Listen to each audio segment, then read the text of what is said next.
In this world, there are toys known as humans. Then shown in a scene, there is a man wearing a full set of armor with a sword in his hand. At that time, that man was seen reciting prayer sentences. The man then said, "For the sake of your kingdom of strength and glory forever, the devil who is despised forever, go to hell." But soon the man died instantly. Someone has finished him.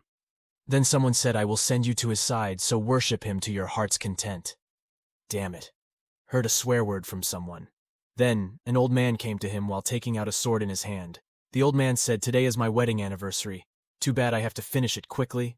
Then here it is seen that the old man died too. Then someone says, "It's your wedding anniversary, huh? Not your funeral day?"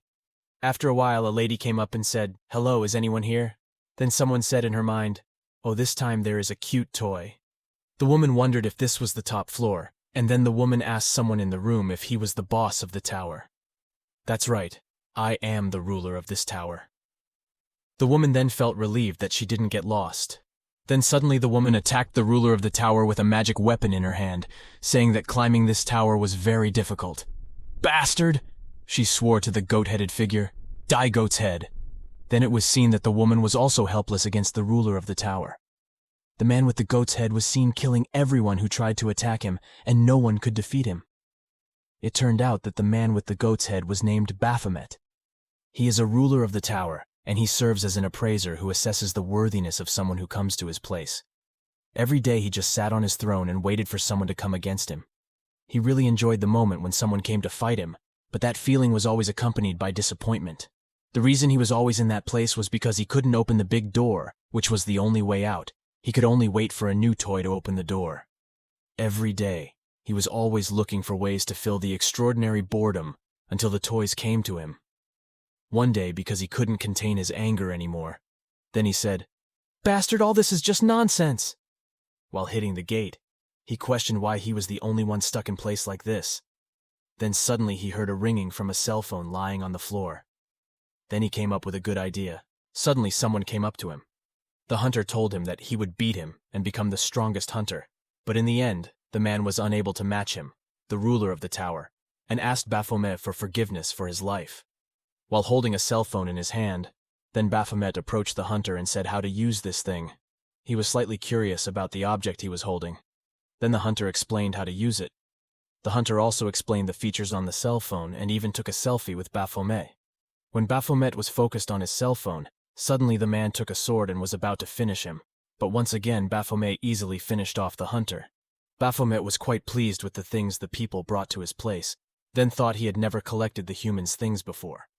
Then he looked at the items left by the humans. Looking at some of the items made him understand how human life was. Then, while relaxing, he thought that the more he knew how humans lived, the more he wanted to go to see that world. He wonders if in the human world there is a supernatural existence they call a god who grants all wishes. He questioned if there is a god, whether God can grant his wish. At that time he felt goosebumps run down his body as he realized that he was starting to think like a human. Not long after, the bell, which was a sign that a human would enter his room, rang. At that time he didn't expect anything else because he thought that human would surely die again. Then the black-robed man was seen entering the Baphomet room, and then Baphomet started to get up from his chair and tried to attack the white-haired man. The fierce battle began. They looked to filter attack using their respective techniques.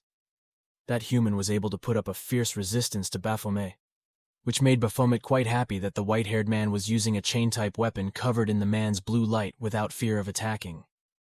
It could be seen that Baphomet was constantly attacking, and the fact that Baphomet was feeling very excited because this was the fight he had been waiting for. He took out all the techniques he had then during that fierce battle. Baphomet tried to attack the man from behind with alacrity. The man was able to kick Baphomet until he bounced down.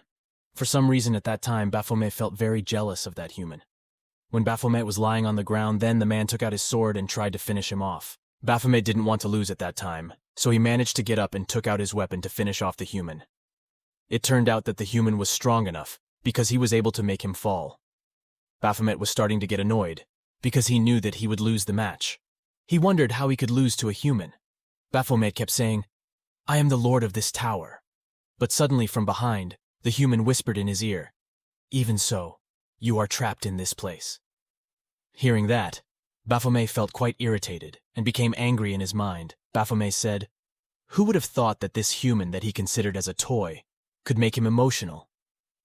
It wasn't long before the white-haired man managed to defeat Baphomet at that time that the player felt jealous of that human because according to him, that human was strong and had freedom in his heart. He wished he could become a human like that white-haired man. Then a notification appears that the player has a mission to kill a hunter named Raven. It turns out that Hunter Raven is the name of the man who beat him earlier. Then a warning message appears that the tower will soon be destroyed. It can be seen that Hunter Raven starts leaving that place. Then it can be seen that the tower is starting to disintegrate. After some time, there were 2 project workers who found bodies around the tower. How many hunters died to complete the Abyss Tower? Then one of the workers saw a survivor. After that, he asked the survivor, "Sorry, are you okay?" It turns out that Baphomet didn't die when he managed to outwit the white-haired hunter, and he managed to take the man's heart so he could become human. Then the worker asked whether Baphomet was a hunter or not, and the worker also asked what his name was. Smiling, Baphomet said, "My name is Baphomet." Hunters are people who fight against the monsters inside the gates and towers. Initially, the hunter's position was not a great position until that day came. Gate shock. A phenomenon where a tower that is invincible for a long time makes monsters come out of it, according to information circulating that the gate shock phenomenon killed more than 1/3 of the world's population. After that incident, people started to train to become hunters and try to finish the tower. That Baphomet is a creature who controls the Tower of Abyss, and most humans die in his hands. Then it was seen that everyone misunderstood him. They thought that Baphomet was a hero who was able to complete the Abyss Tower. After that incident, Baphomet even lost all his strength, and then it was seen Baphomet who was sitting alone at that time. Then there was a man who told him that he found something interesting. Then, one day, there was a member of the dungeon miners who had just started working. The new worker started to introduce himself to the other workers. Then the senior from the dungeon mine explained about the work the new member had to do. Senior said that work in the dungeon mine is not difficult because it only requires labor. The senior also explained that the mining media was expanded thanks to the hunters after they managed to defeat the monsters. Then the senior said that the new member was assigned to Area D. According to him, new members won't get bored working in Area D because there are lots of rare stones. The man who was escorting Baphomet and said, "Everyone step aside, step aside. Young Nim is going through." Then the new worker said to the worker in front of him who they were. The senior then replied that he had forgotten to tell him who he was, and suggested that the junior not get involved with that person. The senior worker also said that the group led by Baphomet likes to bully people they don't like. The worker also said to stay away from Baphomet and not to mess with him. Then the new member asked the senior if it was okay to let them work. The senior replied that there was no other choice. According to the senior, the operations head really liked him because he's really good at the job. Then it was seen that the operations head was distributing salaries to the mining workers, while saying, "You did a good job this month." "Who still gives money in envelopes in this era?" said one of the worker. "Just accept it, bastard." The head of the project also distributed the salary share to Baphomet, saying, "Right, I also sent it that way." It can be seen that Baphomet was silent with a surprised face when he heard the project head's words. Then his friends said they would treat him a food. Some asked him to go to an internet cafe to play games. Then suddenly one of his friends asked Baphomet about where he sent all the money that he earns from work. Then the other worker slapped the man who had questioned him. "Stupid, are you looking to die? Young Nim will say it himself when the time comes." I'm sorry, Young Nim," said the man. "I'm sorry, this time I won't repeat it." Then it can be seen that Baphomet's face looks really annoyed. Hearing this, and then covering his ears, Baphomet sent all his money to a doctor he hated so much. This problem started when he was seriously injured by a monster attack, and because he didn't have money for treatment, he was finally forced to work in the dungeon mines and sent his salary to the doctor, unfortunately. Gradually, everyone found out that he had no power whatsoever, and in the end, he was branded as a fraud. It was even broadcast on national television. Annoying things also started happening at the mine, when there were several people who knew who Baphomet really was, so they always bullied him. At first, he always ignored insults to him. Then one day his anger started to boil. When they made him feel so angry that he beat everyone who messed with him one by one, he even went so far as to beat people who only stared at him. After that, the thugs started to approach him and made Baphomet their leader. He thinks it's not human life that he wants. Then the scene moves to the worker who just joined the dungeon mine earlier. Currently, he was doing his new job then. Suddenly, he was surprised by the appearance of a monster in front of him. And when he was about to be attacked by the monster, he was rescued by the hunters. The hunters told the new worker that they haven't cleared the area yet, so he shouldn't enter that area. Baphomet, who saw what happened, thought that he didn't think it was just a useless power like that could only beat up humans. While looking at his palms, he thought that he lost all his strength because he became human. The reason that made him want to become one was because he was jealous of a strong and free human like the hunter he last defeated. Then one of the friends who always follow him said, "To me, Hyungnim is cooler. Hunter is not as good as himself." Other friends also said that if they don't have the most power, they will mine like us. If they don't have the strength, if asked to duel, they will definitely lose too. According to Baphomet, his friends are not wrong, but if they see a great hunter, they will definitely like it. Then another worker explained that hunters get a lot of money from the magic stones they sell, which they get after killing monsters. This is the reason why several hunters are able to live in luxury apartments. According to Baphomet, living in a luxurious apartment is not something he is jealous of. Other workers also said that they were nobody. They were just lucky. In his mind, Baphomet agrees with what the workers say, because they don't know the true value of money can't claim to be free. When thinking about that made Baphomet smile. Then the workers asked why Baphomet was smiling and he said, "It's because you guys are too funny." Then, with their curiosity, they asked about who was the funniest, because they made a bet where the winner was the one who was able to make him smile. Baphomet was quite surprised when he saw their attitude towards him, and he realized that that feeling he had while playing with his toys while still in the tower was the feeling of pleasure.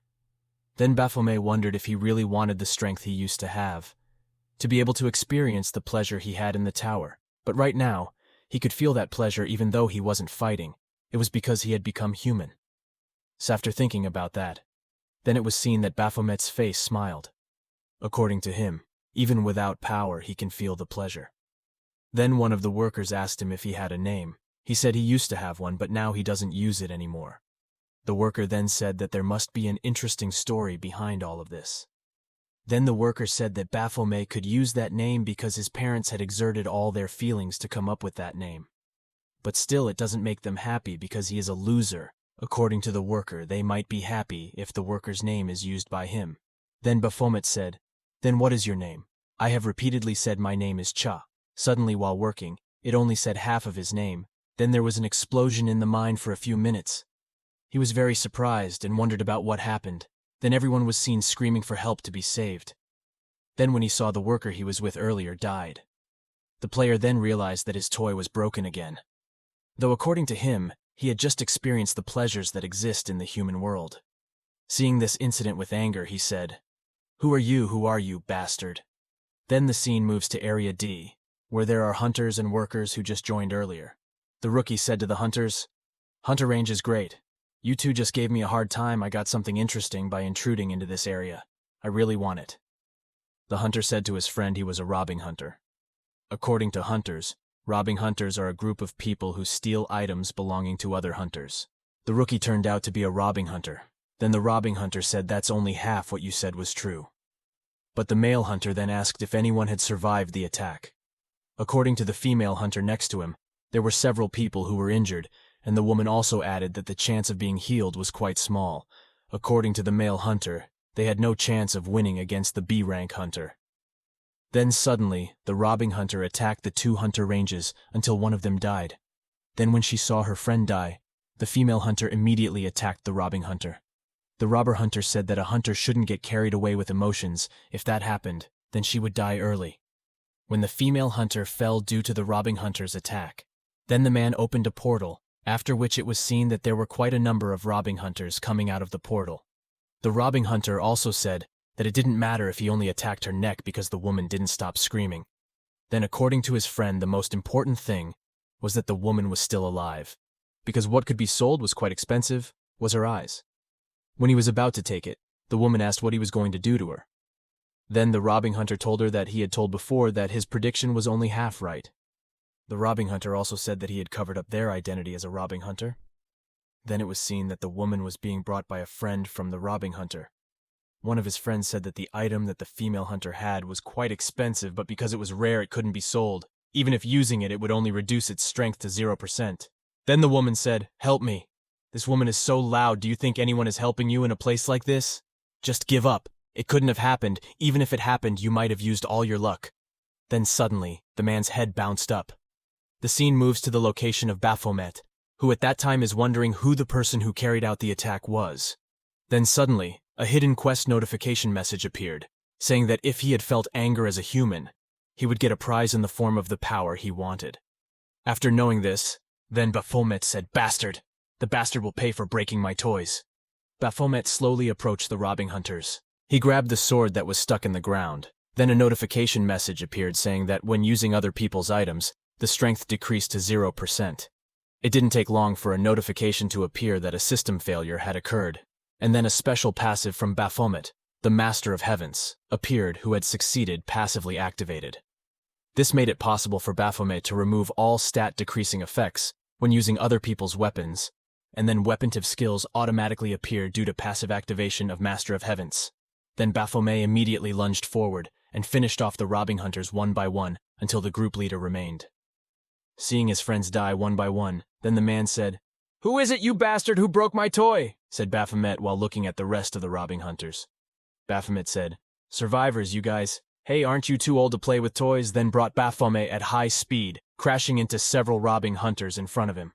The robber hunter shouted to his men, "What are you doing? Quickly find a position for the bastards." "Hunter, let's see how strong he is," said the leader of the robbing hunter. Baphomet started launching attacks on the 3 robbing hunters in front of him with some of the skills he had. He easily finished them off. One by one, his opponents were paralyzed by the look of hatred seen on his face. 2 robbing hunters smiled as they said admiringly, "This guy you passed." They started to attack each other.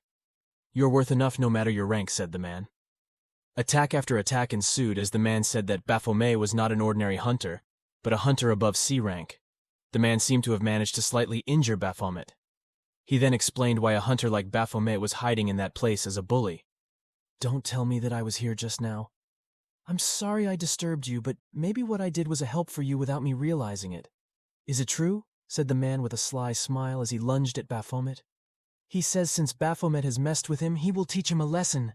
Then he does a heavy attack with his Chainsworth, which manages to tear Baphomet to pieces. He also said that Baphomet would not win against him. Then he also added that because he is very valuable, he will not finish him off, because the barrage attacks Baphomet's passive, which is called Outboard, is automatically activated. The passive has several conditions to be activated, namely when it is heavily bleeding so that all starts increase by 15%. Seeing this, the man was surprised, saying, was he holding it all unfair at that moment that Baphomet managed to punch the man so that he was thrown far enough to crash into a rock? Baphomet quickly jumped and swung his sword at the man while blocking Baphomet's sword swing. The man in his mind said this much power. Then the second sword swing from Baphomet was dodged by the man. Baphomet was constantly pressing the man. He thought that Baphomet didn't even have a shred of doubt in him, where each of his attacks seemed to want to finish off his enemy immediately. In addition, his physical strength is above itself. According to him, the longer this fight lasts a few minutes, it will be at a disadvantage because he uses a lot of his strength. The man thought that he thought Baphomet was a range hunter who knew nothing about fighting. Then when he saw the look on the man's pompous face, he was quite surprised and wondered who Baphomet really was. He also thought that Baphomet was not like a human.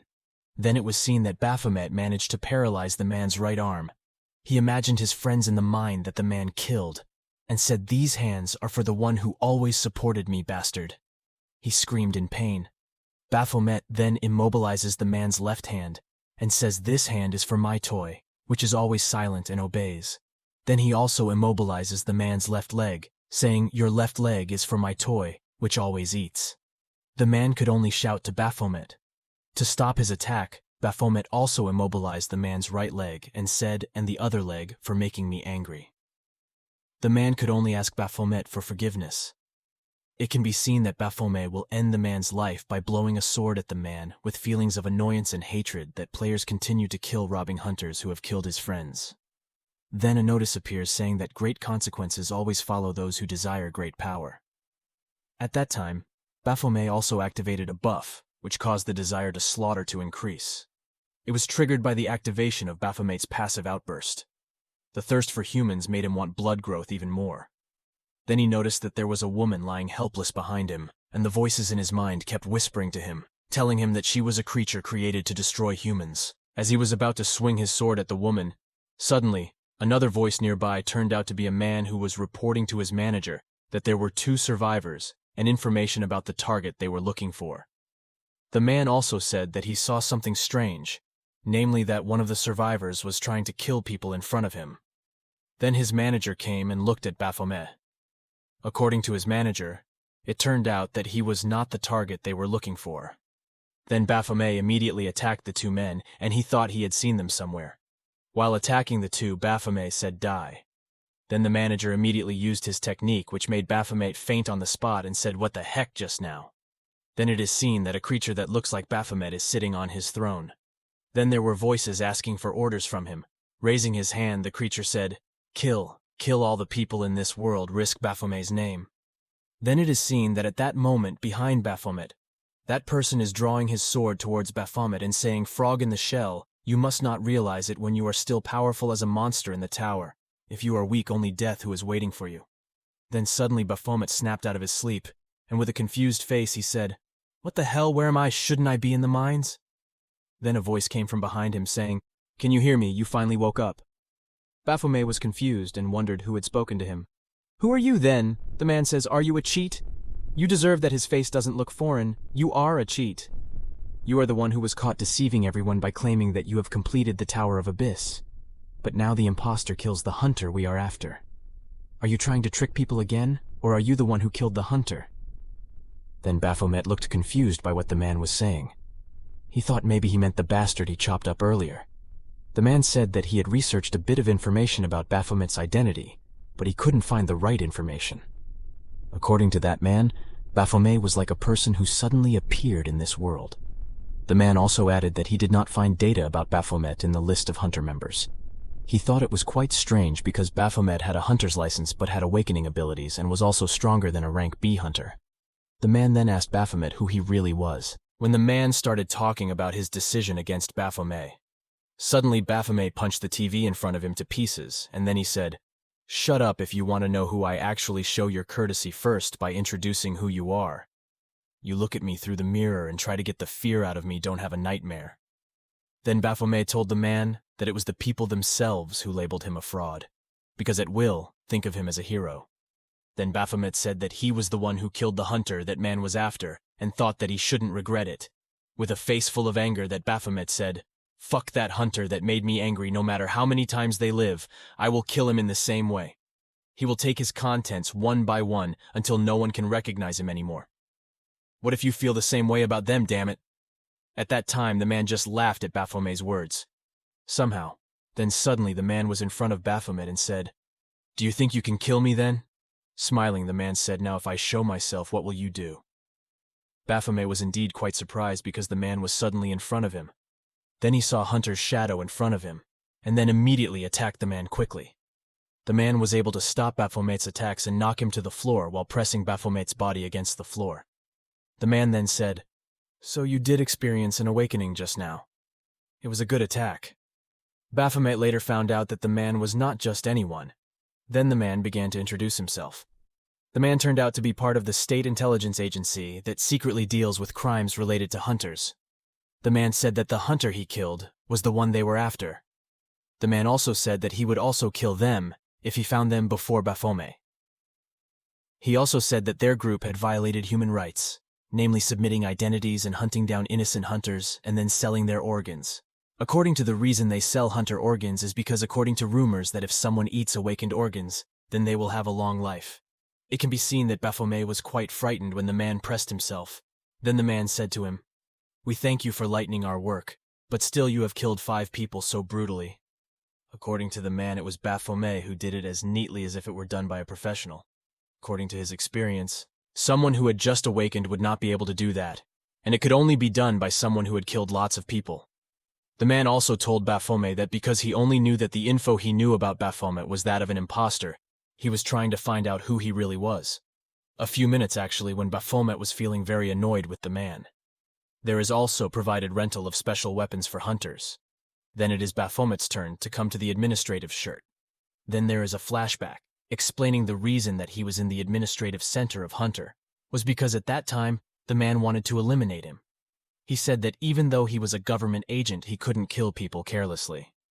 The man said that he quite liked Baphomet because he thought that with the strength that Baphomet had, he would be of little use. Then the man invited Baphomet to join him in the team group, namely one of the intelligence agencies under the auspices of the government. The man thinks that Baphomet should use his instincts and talent in the group. That the player who at that time agreed to join the group was then given a special Hunter identity card later. The scene moves to the administrative area to tell one of the registration officials that he wants to register as a Hunter. The woman then asked for her identity card and talent score.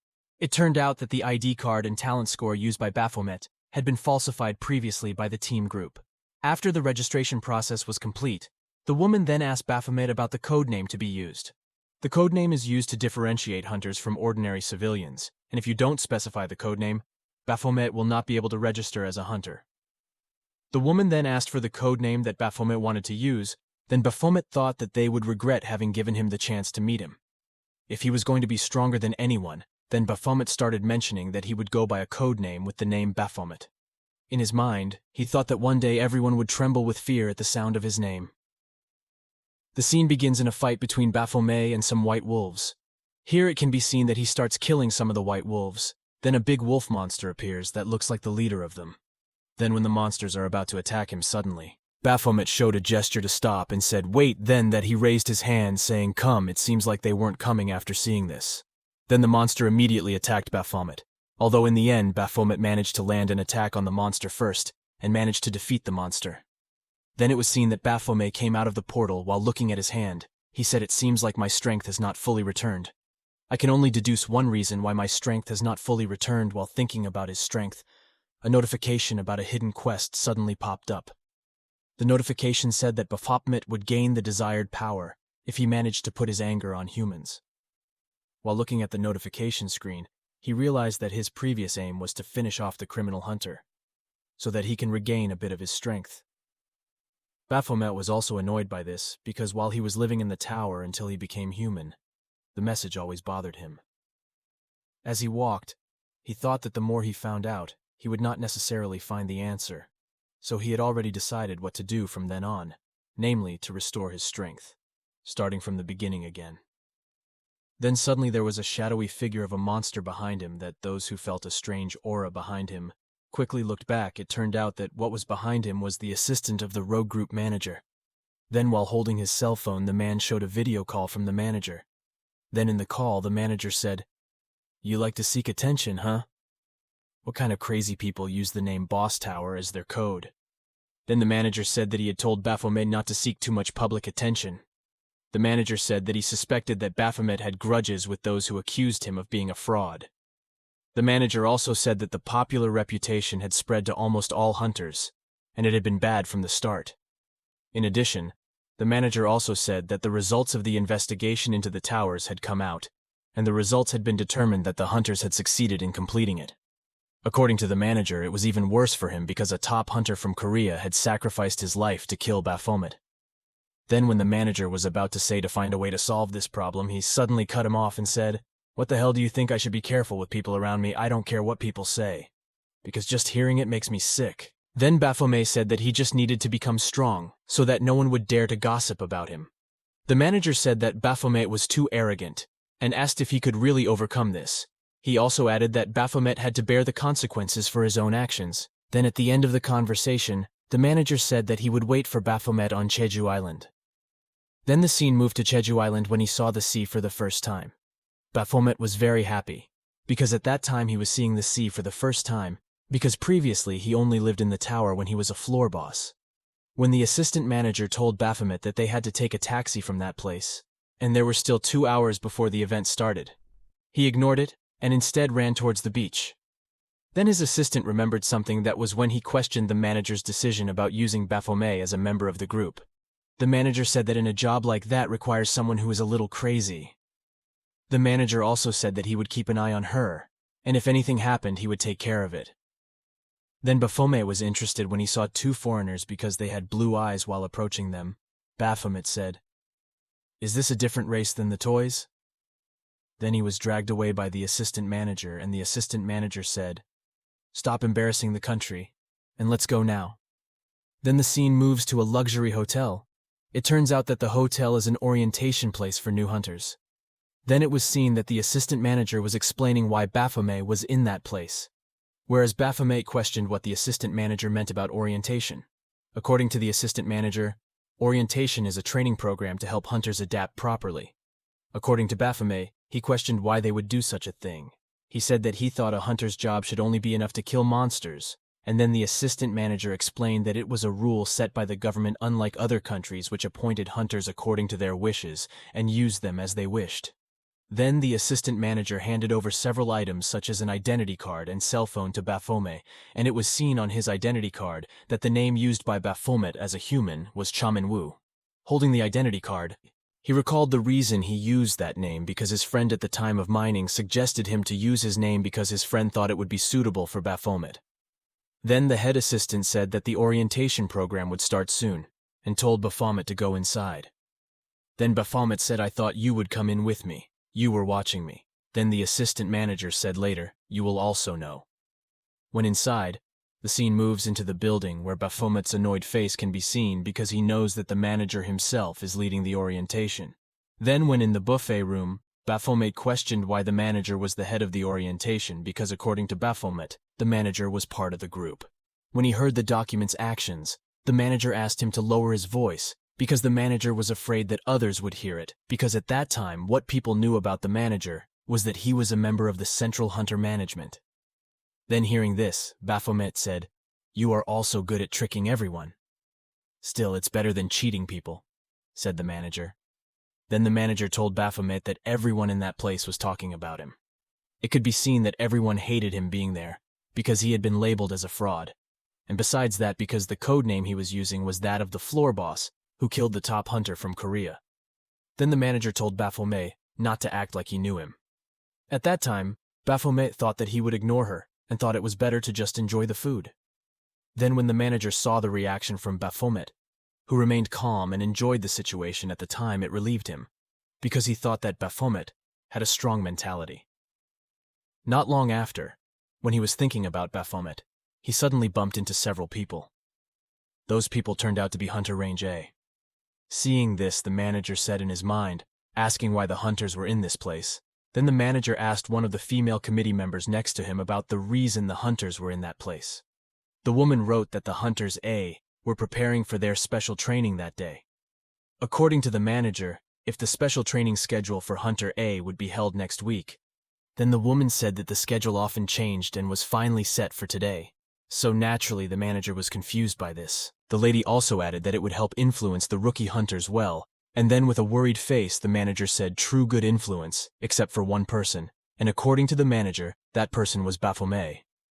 Then when he saw the food in front of him, Baphomet thought that he had seen humans taking pictures of various foods with cell phones like this. He was quite curious, because when he became a monster, he never had the desire to eat when he was about to start enjoying his food. Then suddenly someone splashed water on him. The people at that time were very surprised by what happened at that time. Then after attacking Baphomet, the man said, "Is it a coincidence that the famous Baphomet is happy to meet you? I was curious to see what kind of arrogant face you have. It turns out you are only human." It turned out that the person who attacked Baphomet was a hunter, A named Leon. Shortly after, another among others came and said, "Leon, what are you doing?" At that time his friend told Leon not to be rude because everyone saw it.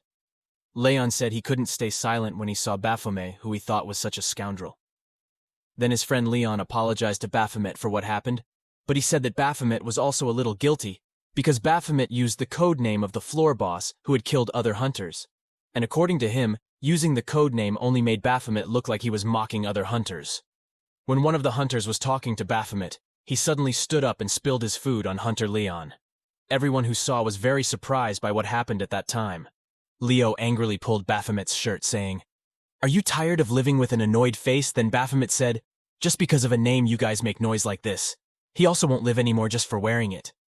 Then Hunter Leon with an annoyed tone answered, "Are you a bastard?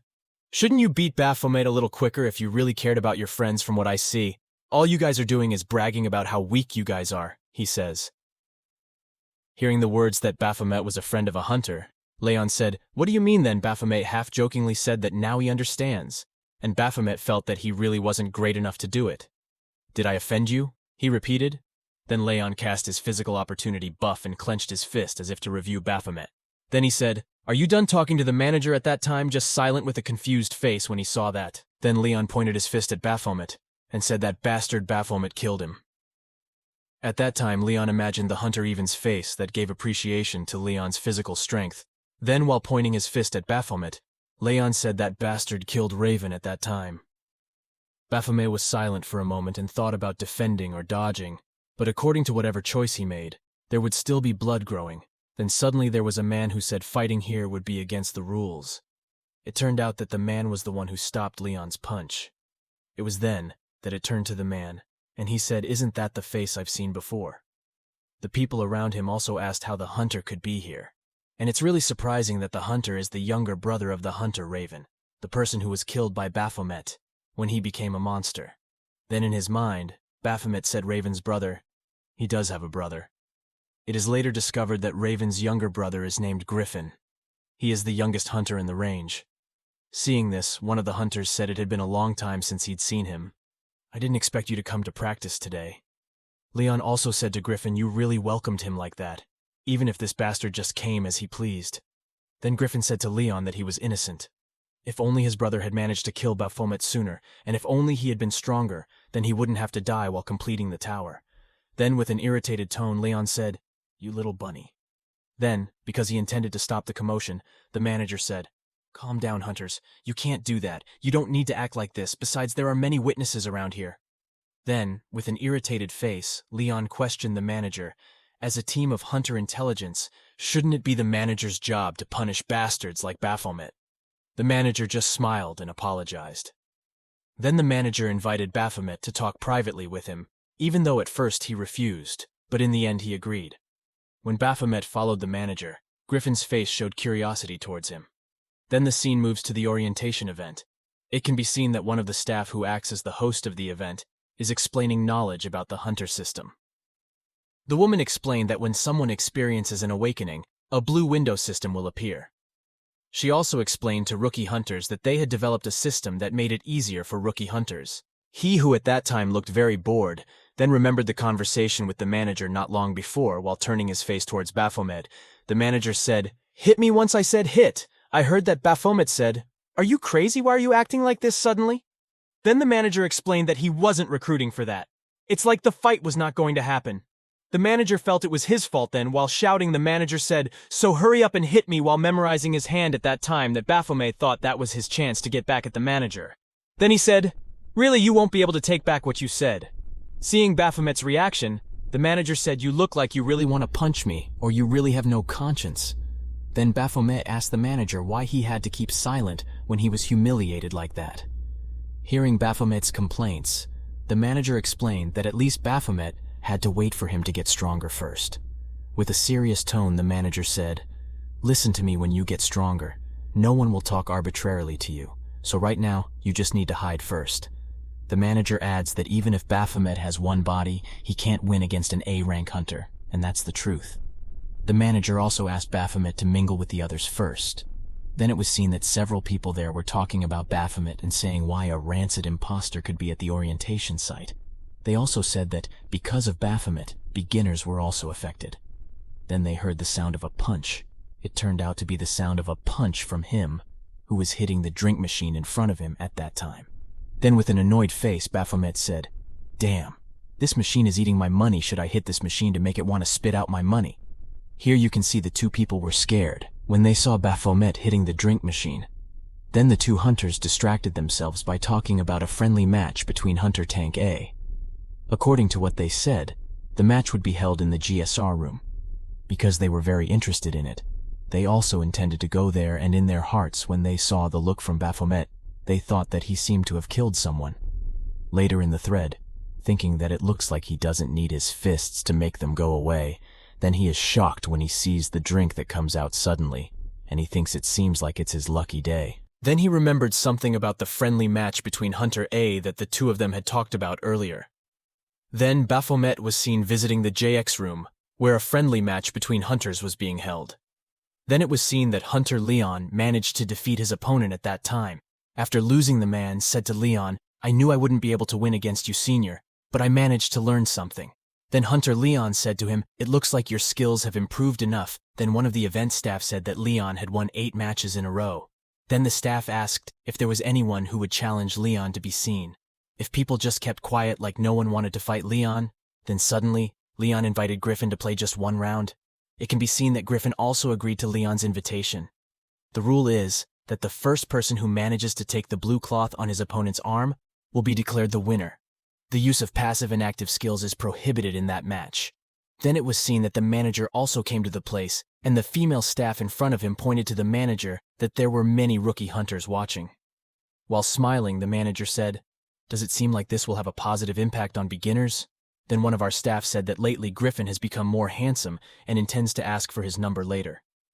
Then the 2 female staff asked the manager about the age of Hunter Griffin, and the manager explained that he was only in the 2nd grade of junior high school.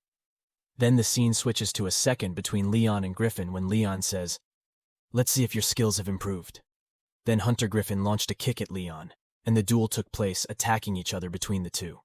According to Leon, they avoided each other's attacks well. Griffin's movements were still rough as usual. Then when he wanted to grab the ribbon on Griffin's arm, suddenly Griffin avoided Leon's movement and moved behind him while pulling the ribbon on Leon's arm. Then it was determined that Hunter Griffin won the duel. Then everyone talked about Griffin's extraordinary movements even without using any skills. According to them, the best hunter at rank A was extraordinary. They also added that his promotion to Hunter Tank S was only a matter of time. Then it was seen that Antar Leon congratulated him on his victory. According to him, Griffin deliberately gave him the opportunity to attack and target his weak point. Leon added that if his brother was still alive, he would definitely be proud of Griffin. Then suddenly Griffin asked for another fight with someone else. Unexpectedly, he pointed at Baphomet, who would be his opponent, that he who was focused on watching was suddenly surprised by Griffin's request. Leon also seemed to disagree with Griffin's differences. Then the staff also said that Baphomet was not range A, and the staff felt that it was impossible to implement it because Baphomet was a rookie hunter. Then from the top of the balcony, the manager said that he thought it sounded interesting. According to the manager, the staff could collect data on the difference in strength between veteran and rookie hunters, and the manager added that the match could serve as a role model for rookie hunters. It is then shown that Baphomet and Griffin are starting to prepare for a duel. Before the duel against Baphomet, some of Griffin's powers had already been sealed. While glancing at the manager that was wondering about what the manager was thinking even though he was the one who told Baphomet to hide. According to the manager's thoughts, that duel could make Baphomet stop being arrogant after being badly beaten. Then while watching Griffin, who was warming up Baphomet, in his mind said so, he's Raven's younger brother. In the first place, it was nearly impossible to win against him with his current state. Baphomet thought about what strategy he would use. Suddenly Griffin attacked him at that time. Baphomet managed to parry his punch, but then he was pinned to the floor by Griffin. When he flew, he thought that if he didn't die, he would be grateful. Griffin then threw a right punch at Baphomet's face, but Baphomet managed to dodge the attack. In this fight, he said, "Damn brat. I know when he chose me, he really wanted to beat him to the punch." Seeing the attack that was launched by Griffin, the people around him thought that Baphomet made Griffin angry because he used the code name of the creature that killed his brother. They also mentioned that at that time, Baphomet was like a punching bag, and then, with a serious face, Griffin continuously attacked Baphomet, who was in a defensive position at that time. "Damn, it hurts so bad," he said. The player then, when he wanted to land a punch on Griffin, suddenly Griffin avoided him and managed to knock him down again. Then Baphomet seemed able to get out of that desperate situation, and he thought that Griffin was just playing with him. He thought that if his former strength returns, he thinks he will beat Griffin. He also added that if only Griffin's power wasn't limited by the committee, then he could see his true strength. When on a can-do show by Griffin, he smiles because Baphomet loves the thrill of fighting strong people. Then suddenly Griffin asked to stop the duel. Baphomet, who heard this, was quite surprised by Griffin's decision. Then Griffin said, "There was meaning to continue this duel, right?" When the male staff asked the people in the room whether anyone wanted to participate or not, suddenly interrupted the man and said, "No, I want to fight. I want to continue the fight." There was a vicious face from Baphomet when he said that. Then that player remembers what the manager said about him not being able to win against a rank A hunter. Even though he used 100 pillars, even though he climbed what the manager said to him, According to him, he felt very annoyed, because how long would he be humiliated like that? Then Baphomet felt that he felt like he had moved to a distant location, even though he was at the hunter's orientation at that time. Then suddenly the aura that Baphomet was giving off became even darker, as if it was like the figure of an onion that used to enter his body. Griffin, who saw this, was then quite surprised by the aura given off by him, as if he wanted to pounce on him. Then quickly Griffin kicked Baphomet out of the building. The people were stunned by what they saw.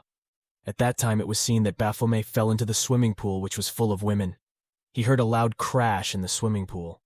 The women wondered about the sound's origin while submerged in the swimming pool.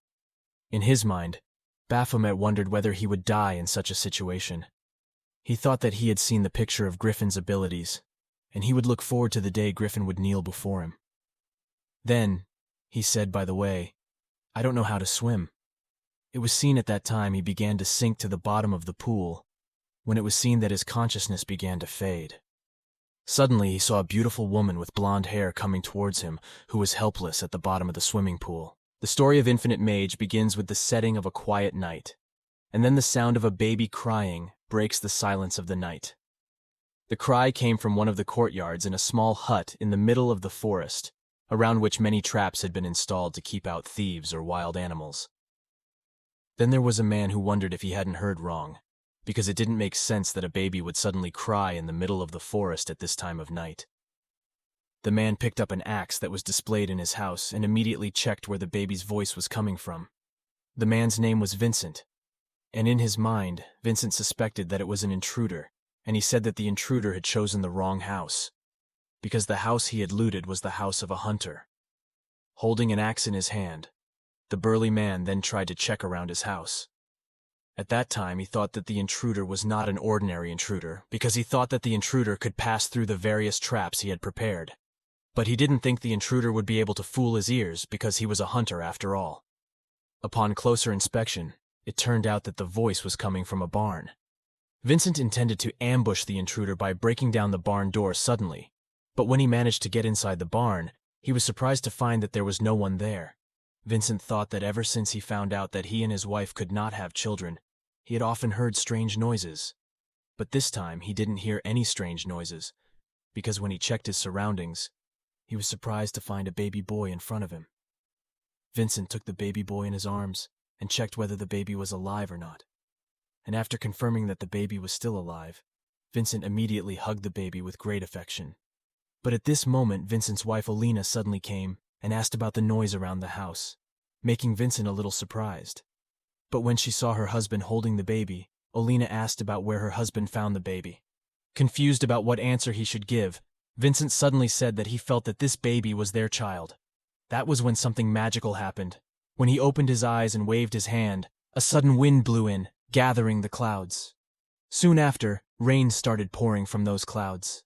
The dry land became lush, and the villagers sang songs of happiness.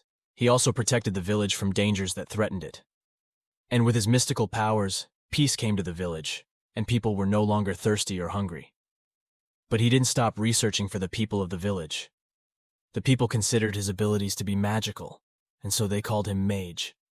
It was a fragment of a story from a book read by a blonde boy under the trees, and that boy was Arian Chironi, the boy found by Arian Vincent 12 years ago. Vincent seemed very fond of Chiron, as he held and praised his adorable son. Since Vincent had finished collecting wood, he took Chiron home to eat. While being carried by her father, Chironi asked how one could use magic. Hearing this, Vincent wondered about what magic was. In his mind, Vincent wondered if magic was the type of book he gave his son. Then, while walking home, Vincent explained to Chiron that he didn't know much about magic. According to Vincent, magic was a power where someone could defeat a bear with just one attack, and was able to cut trees with just one swing of an axe. But after saying that, there were some children who saw Vincent and Chiron, and they were talking about Chiron, who always read books even when they were playing together. They wondered about the big book that Chiron was carrying and questioned whether Chiron could actually read the book. They also said that Chiron was very small and weak, unlike his father, who was big and strong, and people said that Chiron was a child who was picked up from somewhere. They thought that maybe Chiron was abandoned because he was a strange child. Hearing that made Vincent very angry, but he still tried to hold back his anger, and in his mind he said, "How dare they say that about my son?" Then Vincent looked at Sharon, who was smiling happily. Then Vincent said that he would take him to town to buy some of his favorite fruit, because Sharoni had helped him with his work today. Sharoni was very happy with his father's invitation, and couldn't wait to get to town. At that moment, Vincent said in his mind that he apologized for not being a good father to Sharoni, and no matter what anyone said, Sharon was his son after all. The scene then moves to a suburb in the kingdom of Thormia, called Cress.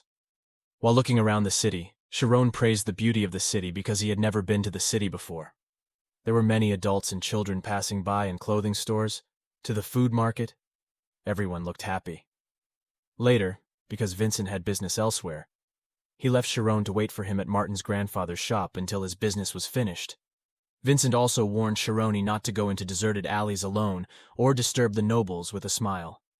Sharon said that his father did not need to worry about it, and then it was seen that Vincent went somewhere in his horse-drawn carriage. After that, Sharon is seen writing the price of fruit on a wooden board. Then he receives praise from Grandpa Martin, because Sharon can write, and Grandpa Martin says that Sharoni doesn't need to bother helping him. Sharoni says it won't be a problem because he just wants to help. In his mind, Grandpa Martin thought that Sharoni was already that smart despite his young age, in contrast to his son, who could only make trouble at an age like Sharoni. Then suddenly Sharon asked his grandfather about whether his grandfather knew about magic. At that time, Grandpa Martin said that he didn't know much about magic, but he pointed to a building and said that in that place there was a lot of information about magic. After hearing the advice from Grandpa Martin, Sharon immediately rushed to that place. At that time, Grandpa Martin told Sharon to come back immediately after finishing looking for something from there, and Sharoni said that he would come back soon. Meanwhile, Grandpa Martin muttered that he often read fairy tales while opening Sharoni's book, but he was then very surprised when he saw the contents in the book, thinking that what Sharoni meant was how to use magic. Then the scene moves to the bookstore that Grandpa Martin said earlier. When Sharoni wanted to take one of the books from the shelf, suddenly there was a woman who said, "Why are you carelessly taking the book with your dirty hands?" Responding to the woman's words, then Sharon said, "What, I can't peek at the contents of the book." Then the woman said that expensive books were not intended for commoners, and also said that the book was not the same as books sold in other cheap stores. The woman also continued to make fun of Sharoni by saying that she wouldn't let Sharoni dirty the book and wouldn't lower the price.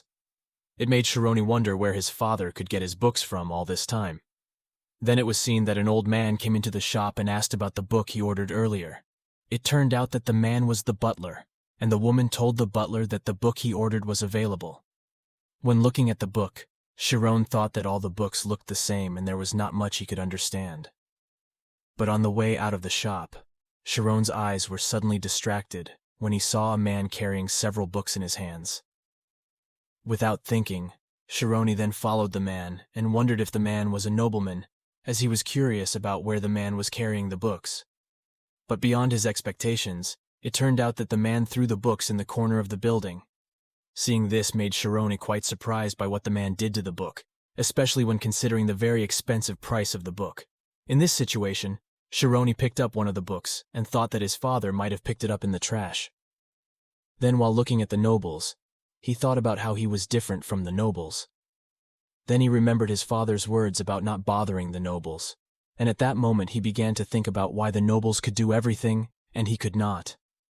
When Sharon was walking, suddenly a security guard stopped him and the guard said, "A kid like Sharoni shouldn't be hanging around here." The officer explained that only nobles were allowed to enter the gate. The officer also asked where Sharoni's parents were and where he was from, and in a panic, Sharoni said he was from the neighborhood. But another officer said that Sharon looked quite suspicious, because according to the officer, Sharoni did not look like a Kreis city resident. The officer also said that maybe Sharon was a child from the orphanage, or a spy for the bandits. The officer pulled Sharoni's shirt to come with him, but suddenly Sharoni managed to get his shirt off and disappeared somewhere. After the guard left to look for him, it turned out that Sharon had managed to hide behind the trees and flowers. At that moment, he felt relieved because he managed to escape from the officer's pursuit. While looking at his dirty clothes, Sharon said that surely his father would scold him if he knew his clothes were dirty. Then he saw his shoes that had fallen off as a result of trying to escape earlier and was about to pick them up. It was while wearing these shoes that he suddenly heard a conversation from behind the wall. It turned out that he heard a conversation about magic, and in the conversation it sounded that someone wanted to see the principal bring out his fireball magic. Hearing that made Sharon quite surprised, and thought that what was meant was probably magic, and maybe the place behind this wall was the Academy of Magic. Then Sharon continued to eavesdrop on the people's conversation from behind the wall. At that time, it was heard that the principal told his students that using fire magic at the academy was quite dangerous, but he said that if they managed to answer his questions, then he would show some of the magic techniques they had. It seemed that Sharon was quite surprised to hear what they said from behind the wall. Then it was heard that the headmaster asked his students what was most important in learning magic, and their answers varied. Some said knowledge, some said hard work, and some said that money was also needed. They also said that a wizard should study magic for the rest of their lives. After hearing the various answers from his students, the principal said that none of the answers were correct. Then the principal said that the most important talent in magic was insight. It could be seen that Sharon continued to listen to the conversation with a serious and enthusiastic face. Then the students asked the principal about the meaning of insight, and the principal asked if they knew the result of 1 + 1, which of course was answered confidently by them that the answer was 2. After hearing the answers from his students, the principal asked if anyone could explain why the result could be 2, and immediately they were confused. Then the principal explained that the strange feeling they felt was called insight. The principal explained that in ancient times people did not know the result of 1 + 1, and he also said that at that time the scholars worked hard to prove it. But despite the lack of concrete and clear evidence, everyone can figure out that the answer to 1 + 1 is 2. According to the principal, it was a law that had always existed in this world, and that's why they didn't need to learn it in order to accept the concept. The principal also said that magic was a law that had been in place since the beginning because it could be received and felt through insight. Hence, insight was more accurate than knowledge and helped faster than hard work. Then one of his students asked if it could make them a genius, hearing that the principal said that one must continue to hone their talents so that they would become a genius wizard. Then, in his mind, Sharon muttered the word witch and wondered if the opportunity to become a witch like that would come to him. Suddenly, the principal said, "It's really the boy standing behind the wall. I want to hear your opinion." Hearing the last words of the principal, Sharon was very surprised, because he did not expect that the principal could realize his existence behind the wall. In this situation, there were only 2 options available to Sharon. The first was to run, and the second was to answer the principal's question.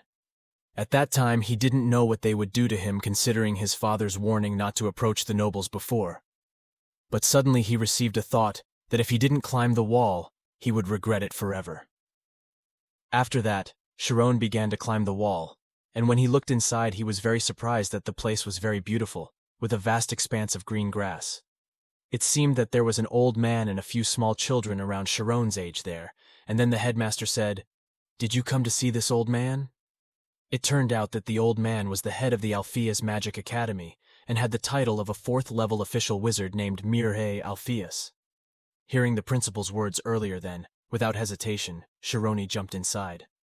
But when Sharon stood in front of them, suddenly, some students tried to drive him away, because Sharon was not a nobleman. At that time, Sharon felt scared, because he was driven away by other students. But then the principal said that Sharon could approach him, and asked if Sharon was interested in what he said, and Sharon innocently said that he wanted to see magic. Hearing Sharon's words, the principal asked if it was true that Sharon had never seen magic before. Then Sharon explained that he knew magic from the books he read, and he had never seen it in person. Hearing those words, the students said that Sharon was a liar because they thought that commoners could not read books. Then while bowing his head, Sharon said, "Whatever, it doesn't matter. Please show me." Then laughing, the principal said that it was not difficult at all, and he would show one of the chants that could create wind, after hearing that the students looked very enthusiastic. It wasn't long before Sharon wondered where the huge wind had come from all of a sudden, and at that very moment they were all swept up by it and flew upwards together. They screamed with excitement when they were at the top, but soon the wind stopped and Sharon was quite surprised to find that he was about to fall down. But just as he was about to touch the ground, Sharon suddenly stopped and floated 1 meter above the ground. Then the principal smiled and said, "That's called magic." Sharon, who was surprised by that, then asked what magic was. Sharon said even though he didn't understand, he still asked the principal to explain it. Hearing these words from Sharon made the students think and say that Sharon was disrespectful to the principal, because according to them, even the teachers did not dare to speak like that to the principal. Shiren was silent, waiting for the principal's explanation about magic. And then the principal said that he would give a slightly complicated explanation. The principal explained that magic was beyond human reason, and another way to explain it was by mental surgery that explored the truth of reality. Then, with a serious face, Shiren said that irrational reality might be because it was actually closer to the truth. Hearing the answer from Shiren, the principal asked if it was also written in the book. Shironi confidently said that he knew it after seeing the similarities of all the books. Shironi also said that many people have great ideas that are considered irrational and avoided, but in the end, they are accepted as new information and truth. Shironi also thinks that the truth is actually hidden among the irrational. The principal smiled, thinking that Shirone was an interesting child. Then suddenly Shironi asked the principal about what he had to do in order to learn magic. When hearing that, the principal said in his mind that Shirone was a very brilliant child, although his words were difficult to understand. But Shironi tried to find the right information to do his own research. While looking at Shirone, the headmaster said in his mind if he really believed that he could do it, but unfortunately he was just a commoner. Then the principal said, instead of explaining it, it was better to show it. And then he called one of his students named Schwamin to enter the Spirit Zone mode. Then Schwamin quickly agreed to the principal's request, while Shironi, who was hearing about the Spirit Zone for the first time, clearly looked confused and wondered about it. Then Schwamin said that she had entered Spirit Zone mode, and after that, a blue aura was seen emanating from all over her body. After Schwamin entered Spirit mode, the principal immediately asked about the number of coins in his hand. Then quickly Schwamin said that there were 6 coins in the principal's hand. While showing his hand, the principal said that Schwamin's answer was correct. Shiron, who saw it at that time, was quite surprised because Schwamin managed to answer correctly. Then the principal explained that when witches are focused, their minds become sensitive enough to be able to sense everything around them. According to the principal, if extraordinary witches are focused, they can even count the number of leaves on the tree. From a distance, the principal said that it was a mental state of extreme sensitivity called the Spirit Zone. The principal also said that a witch who entered the zone would be aware of the outside world in a supernatural capacity and could eventually dominate reality. Then in his mind, Shironi said that in Spirit Zone mode, they could feel the entirety of the situation before them. Then Shiron wondered if it was possible for him to be like those witches. The principal said that anyone could do it. Then he told Shiron to practice in a quiet place, and he also said the first step was that Shironi needed to feel himself first. The principal also added, although anyone can do it, not everyone can do it. Then he explained to Shiron that if he succeeded in doing it, he would know a whole new world. Shironi enthusiastically said that if I can't feel myself, then it will be impossible for me to erase myself, right? Hearing the question from Shironi in his mind, the principal said that Shironi kept surprising him with his genius. Then the principal said that Shironi could try it. In his mind, the principal thought that if Shiron could not enter the Spirit Zone mode in the end, he would not be able to use magic at all. Then it was seen that Shiron at that time was trying to feel himself. Then Shirano began to feel himself. At that time he could feel his brain. At that time he thought that the senses and reality he felt could not exceed the concept of the brain. Then he thought that the right thing was not to define it but to feel it. Slowly, one by one, erase the things he feels are him. Shortly after that, he felt his existence becoming more sensitive, but only his sensitive thoughts would be left behind. Shiron began to open his eyes, and then the principal asked about what he felt at that time. With a surprised face, Shironi said that he heard voices from everywhere. Hearing what Shironi said, the students laughed and said if Shiron was alive, of course he would hear voices. At that time in his mind, the principal said that Shiron could not do it as he thought. According to the principal, everything that happens in the Spirit Zone is in the other dimension. Then while stroking Shironi's head, the principal told him that he had done a good job. And he also said that if Shironi practiced more, then in the future, he would hear more voices. Then the principal said that the day's special lesson was over and invited the students to return to school. While walking towards the school in his mind, the principal said that it was a pity because Shironi was a talented child. The headmaster also thought that if only Shironi had been born into nobility and trained since childhood, then it was not impossible that Shiron would be able to achieve something like his current students. Then Shironi was seen trying to jump over the wall to get back to the city. And when he was behind the wall with a surprised face, Shironi said it really worked. It seemed that at that time, Shironi actually entered the Spirit Zone mode, where in that mode the witches were able to sense everything around them. At that time he heard voices from all over the world. Maybe it wasn't a voice. But at that time, Sharon couldn't think of any other way to express it. At that moment, Sharon's body seemed to be torn apart and spread throughout the world, as if the world wanted to convey something to Sharon. All the voices merged and eventually became one. As he recalled what the world had told him, one great truth hit his head. In his mind, Sharon said, "I am the world itself." Even though he was currently trapped in his earthly body again, his mind still remembered how it felt to be in the spirit zone and become infinite. Sharon, who was very moved, closed his eyes and ran. But shortly after that he fell down because he bumped into someone and saw quite a lot of punks in front of him. The man he hit was unhappy and scolded him. And at the same time, a group of homeless people were staring at Sharon and watching him like how a predator would target its prey. When he realized he hit someone, Sharon immediately apologized. But then the man he hit started grabbing him by the collar and said, "Are you crazy?" At that time, Sharon could only apologize for the mistake he made earlier. Then the man said, "If you make a mistake, then you are ready to make up for it." The man began to make his own assumptions by asking, "Are you the person sent by the wolf gang to kill me?" At that time, Sharon could only refute the accusations said by the man. While intimidating Sharon, suddenly a woman's voice was heard outside the gang. "What are you guys doing? Is something fun happening?" Then they all turned to the voice and called her Miss Amy. In his mind, Sharon felt as if he had met his savior. But at the same time, he also wondered if Amy was a noble, because according to Sharon, the clothes she was wearing were like the clothes of the nobles he had seen. Then the man said that Sharon tried to kill him and he wanted to punish him. Sharon at that time defended himself by saying that he accidentally bumped into the man. Hearing that, the man immediately kicked Sharon to the ground while saying, "Stop bragging. You think we will believe your words?" While Sharon was in pain, the man continued to make fun of Sharon and asked for compensation for the incident. The man also told Sharon to call his mother, who had given birth to a perverted child like him. When Sharon was looking at the man with an upset face, suddenly they immediately beat Sharon.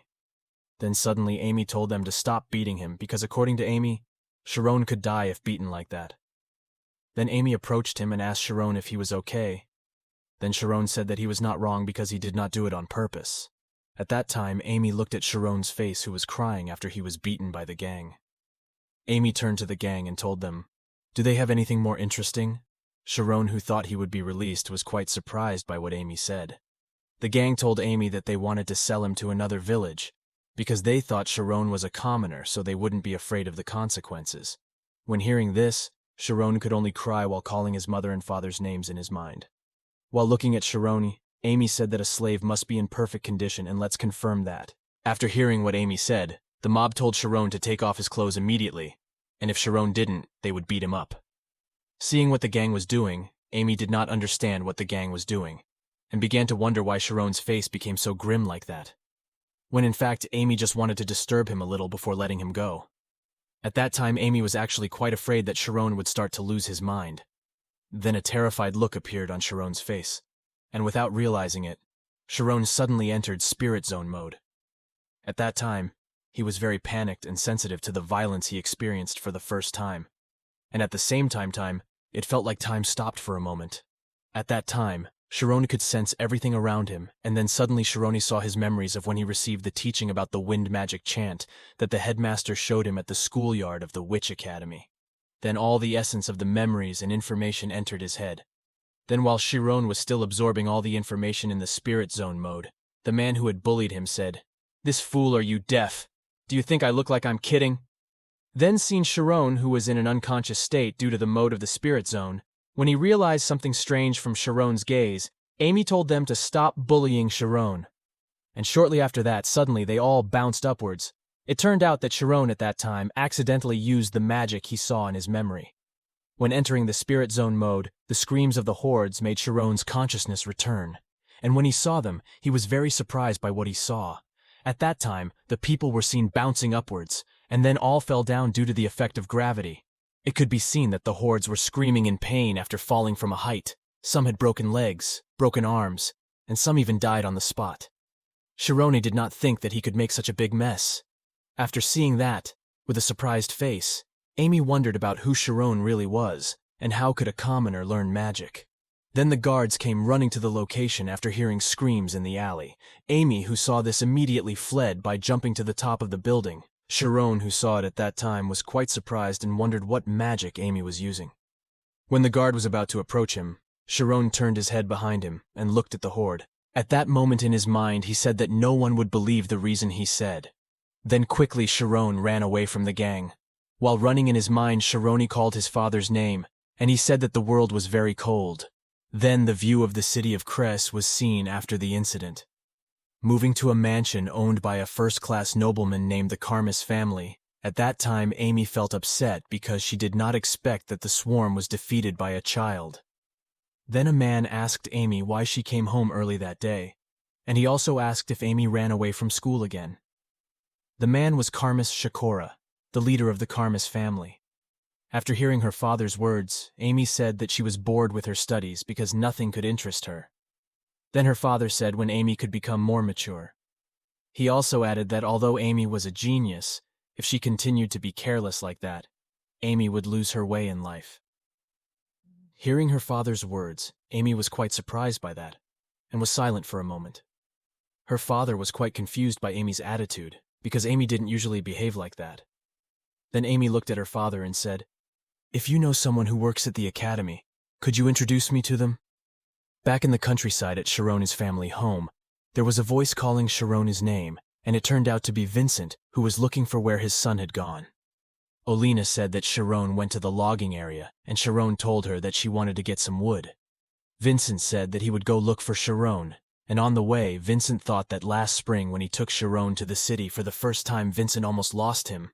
At that time, Sharon only said that he was just lost, but seeing Sharon's reaction, Vincent wondered about what really happened. In the logging area, Sharon was seen concentrating, before trying to cut down a tree, when he thought of the magic he unconsciously cast on the gang in the city that time. Sharon also thought that after that day he couldn't use that kind of magic anymore. He didn't know because the center part of insight that she knew at that time disappeared suddenly. Sharon thought that the reason was because he had no knowledge of magic, but even so, Sharon thought that he could still use the spirit zone. As he began to enter spirit zone mode, Sharon again felt everything around him much more sensitive than before, such as touch, shape, even scent. At that time, he could feel every inch of the large tree in front of him. Soon he saw a vital point on the tree that seemed to glow in his spiritual mode.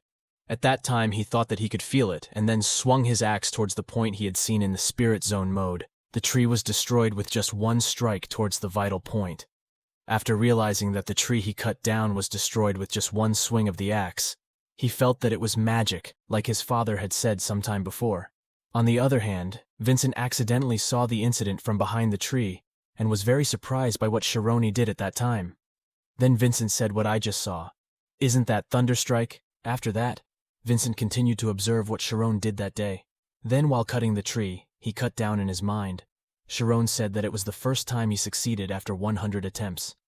Vincent was touched when he saw the extraordinary talent of his adopted son. Sharon thought at that time that he didn't need a coincidence, but only certain knowledge. Then he thought of continuing to understand it constantly by practicing without stopping. Time flies, and it's been 3 years since all that. Now Sharon is a boy who is 15 years old, and has a rather handsome appearance. At that time, Sharon was seen trying to cut down a tree using the spirit zone that he had been practicing for the past 3 years. While cutting down the tree in front of him, Sharon in his mind said that he did not see it with his eyes but by feeling it, and immediately there was a thunderous sound like lightning after Sharon swung his axe. Then while holding his axe, Sharon thought that he almost went home empty-handed and only did meditation. Soon, he realized that he had been practicing for 5 hours without stopping. When entering spirit zone mode, Sharon felt that he was one with the nature around him. Sharon could feel the swaying bushes, the wriggling worms, and even the sound of trees absorbing nutrients from their roots. At that moment, Sharon said that 5 hours was not enough time for him to enjoy everything. Then he recalled what the principal of the Magic Academy said about the new world being revealed, after entering the spirit zone if that was possible. Then Sharon concluded that a different world was the most appropriate description. After that, while carrying quite a lot of pieces of wood on his shoulders, Sharon walked towards his house. Then when he arrived at his yard, he saw several white horses while tidying up his luggage. Sharon saw a luxurious horse-drawn carriage and wondered if a guest had come to his house. After realizing Sharon's return, his father told Sharon to greet his guest, and it turned out that the old man was an assistant servant of the family. Then when entering his house, Shironi was surprised to see his father and mother talking to the guest.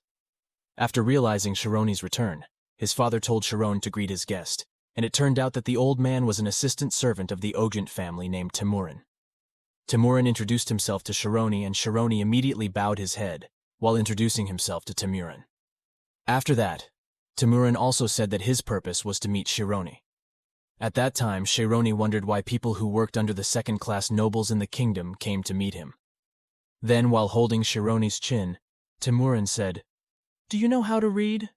Then Shironi said, "I've been able to read little by little since childhood."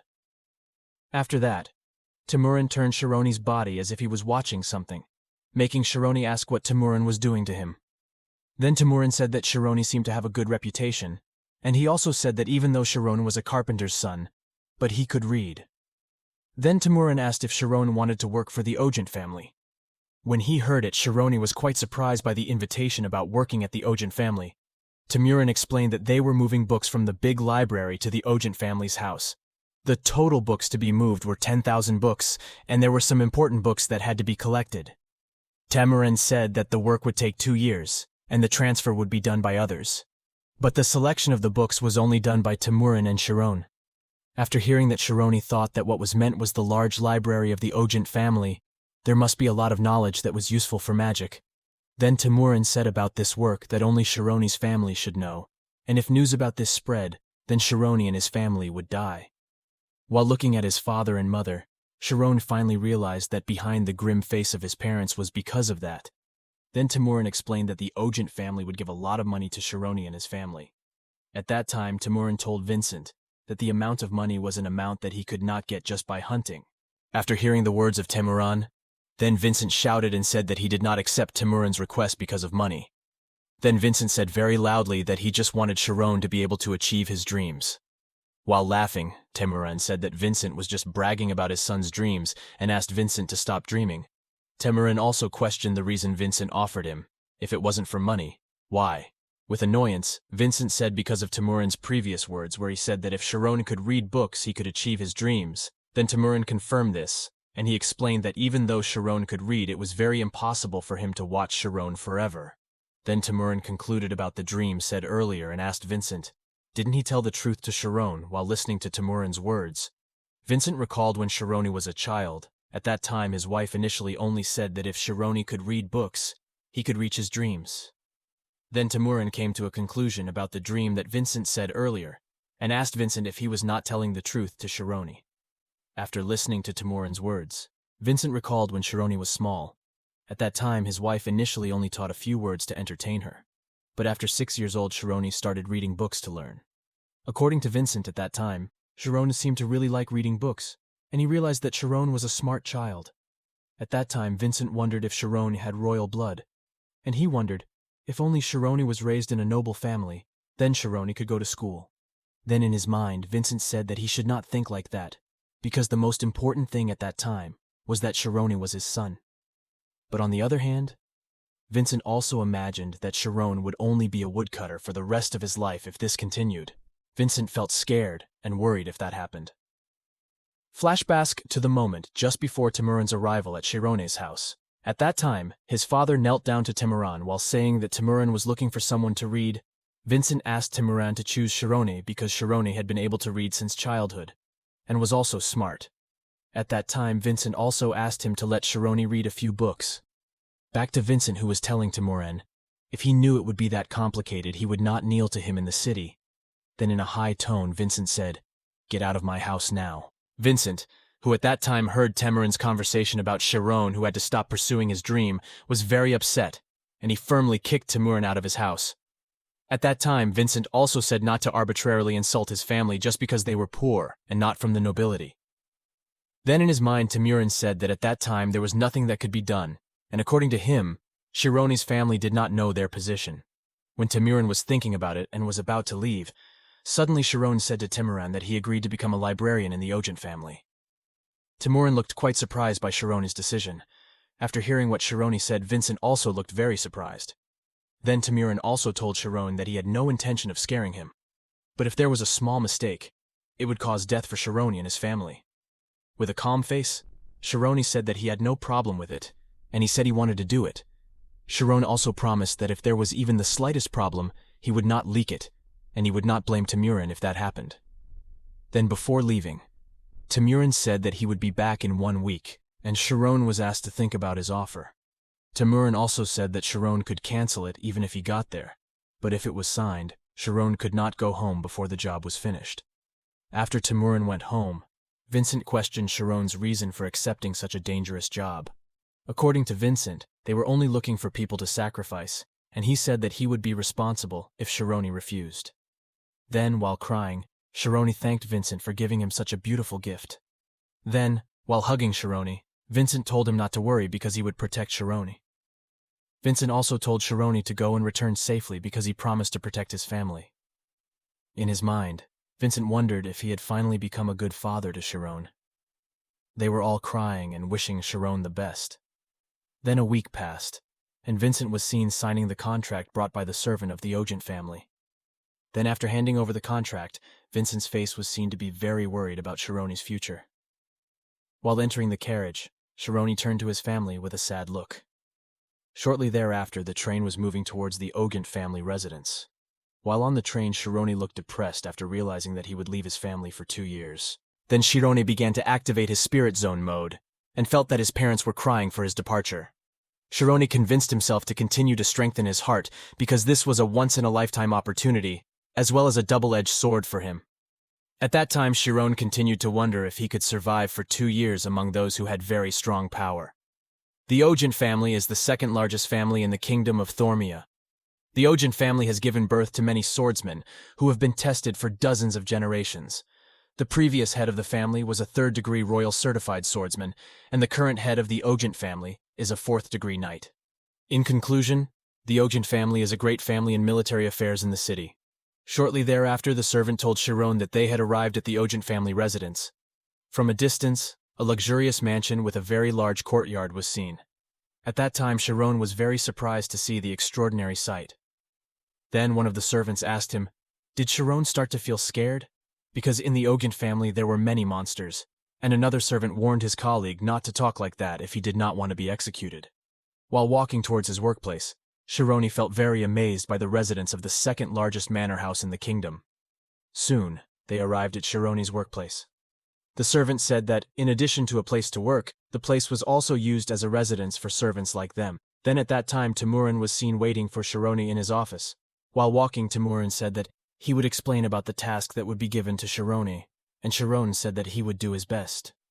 Soon they arrived at the private library owned by the citizens of Ogent, where Shirone was amazed by the luxury and the number of books in the place. Then Temurin explained that they would move the books to another place, and Shirone's job was to sort the books. Temurin also said that he would give Shirone a list of the books every week and ask him to find and sort them. Temurin also explained that his working hours were from 9 a.m. to 6 p.m., and after that, Shirone could do anything as long as he didn't go out. Temurin also warned Shirone not to go in and out of the mansion without special notice. While handing over some documents, Temurin said that the servant would explain all the rules in the place. At that moment in his mind, Shirone said that this job was worth it to risk his life. The next day, Shirone was seen wearing a waitress uniform and carrying some documents. As he was about to start doing his job, Shirone thought that he finally knew the reason why there was only one person who would do the task. Shirone thought it was because the sorter had to be consistent. For example, if Shirone was sorting swordsmanship history books, then it could be categorized as history, or it could be categorized as swordsmanship, and it all depended on the contents of the sorter. And Shirone thought that the thing she learned when creating the sorting system was that all knowledge is connected to each other. Shirone also thought that all the foundations of science came from history, so he decided to study history first. He thought it would shorten the time needed to study other knowledge. Shirone had calculated that among 10,000 books, there were 850 books containing history books in that place. Then Shirone said that he would read all the history books in that place within 2 years in order to fulfill his dream of becoming a wizard. While thinking about that, Shirone suddenly heard that the door in the library was opened by someone, and in his mind he wondered if it was the deputy head steward or not. Then Shirone said that he should not show that he was reading a book of history questions earlier because he thought it was not officially allowed. While looking at the list of books Sharon had worked on that day, Temurin appreciated Shironi for all the hard work he had done. Temurin also asked Sharon if he worked overtime this time, and Shironi confirmed it. Then while walking away from Shironi, Temurin said that he still had a long way to go, and advised Sharon to take care of his body because everything was under Sharon's responsibility. After seeing Shironi, Temurin again approached him with a serious face. In his mind, Shironi wondered if he was caught about reading some books during overtime. Then while cleaning the dust on Shironi's clothes, Temurin told him that besides the workers who came to the place, sometimes the head of the Ogent family, and also the young master also visited the place. Temurin warned Shironi not to lower the dignity of the Ogent family by ignoring his appearance. Temurin also asked Sharon to cut his hair, and Sharon accepted Temurin's request. After finding out the misunderstanding about him staying late to read the book, he finally felt relieved, and he thought he should be more vigilant in the future. Shironi also thought that he should be more careful so that they could not find fault with him. Then when he was reading some books about the history of the empire, he felt that it was very difficult. He thought that the history of the 3 emperors, the 7 kingdoms, and also the Thanmia kingdom alone was difficult enough. He wondered how he could learn everything. At that time he thought whether he should just remember the important parts. Then he resolved to learn every line, because if he wanted to retrieve it from his memory at any time, all the events in the book had to be detailed. While thinking about that, Shironi unconsciously fell asleep at his desk. Then shortly afterwards, it was seen that Temurin came and picked up the book he was reading while saying, "What a fool he is. I can't believe he read the same book all night. Does he think he can improve just by studying?" At that time, Temurin originally thought of forbidding him to enter the place during overtime if what he studied was practical books. But since Sharon was studying a trash book like this, then it was not a problem. While walking out, Temurin said, "I can finally rest easy, because he's just a fool who has big dreams." 3 months passed since the day Shironi started working as the Ogent family librarian. It seemed that Shironi was getting used to his job, and he was also getting some small information from the male servants in the place. Then there was a servant who said that he wanted to borrow the book he was holding, and Shironi said that the second young master had also borrowed the book. But according to Shironi, the young master had not returned the book they took the last time. Shironi also said that if the servant lost it, then it would be difficult for him. The servant also confirmed his words, and the servant said that he had asked them about it, but they said that they would return it themselves. While holding his head, the servant said that actually the nobles would never worry if the book was lost, and the ones who should be worried were the servants like Shironi and himself. And the most surprising fact was that the nobles didn't care if the book leaked. Sharon thought there might not be any important books in the library, but the servant told Shironi not to tell anyone that he had spoken about it. As the servant left, Shironi thought that it was not that he was not in the same difficult position as the other servants. Shironi also thought that the nobles only took it easy if they had loyalty, while the commoners had to risk their lives for things that even the nobles wouldn't remember. He also thought that the servants became a little cruel in order to avoid the slightest mistake. While doing his chores, Shironi said that if the nobles would care about him or not, it didn't matter, because he thought living quietly was the best choice for him. Shortly after that, there was suddenly a man shouting, and the man ran inside swearing, "Damn you, old man." Sharon, who was focused on his task at that time, was very surprised by the man's attitude, and he wondered about what really happened. Then with a shaky breath, the man said that he wanted to rest. When looking at the man, Shironi finally found out that the man was Ryan Ogent, the youngest son of the Ogent family. It turns out that at that time Ryan was running away from the training he was going through. When he met Sharon, Ryan told him not to tell him that he was hiding in that place. Then shortly after that, Ryan began to hide under Sharon's work desk. Shortly after that, an old man came to Sharon's desk and said, "I know you're hiding here." Then the old man began to ask Sharon by saying, "Did you see a peanut-high boy with blue hair come in here?"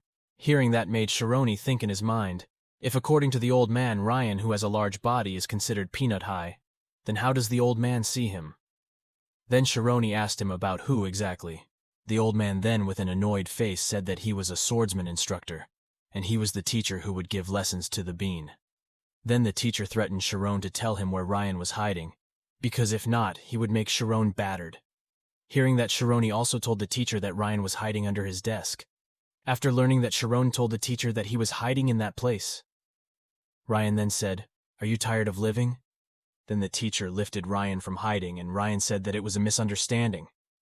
Then the teacher started dragging Ryan to come with him, and Ryan angrily said, You will pay for this. At that time, Sharon thought that his actions were correct, because based on his knowledge, the instructor had the power given by the head of the family. So he had no other choice. According to rumors, Ryan will be taken to the mountains to be trained for 1 month. Sharon at that time took 20 days to finish his first book. But, after understanding the first book he read, he managed to read 82 books in 4 months. Then Sharon said that it was as he expected because only the beginning was difficult. Because none of the books contained new information, Sharon also thought that if he managed to make a foundation with the first 200 books, then he would easily digest the remaining 650 books. When Sharon was reading history books, he started to feel doubts, and he thought whether just reading history books was the right choice for him.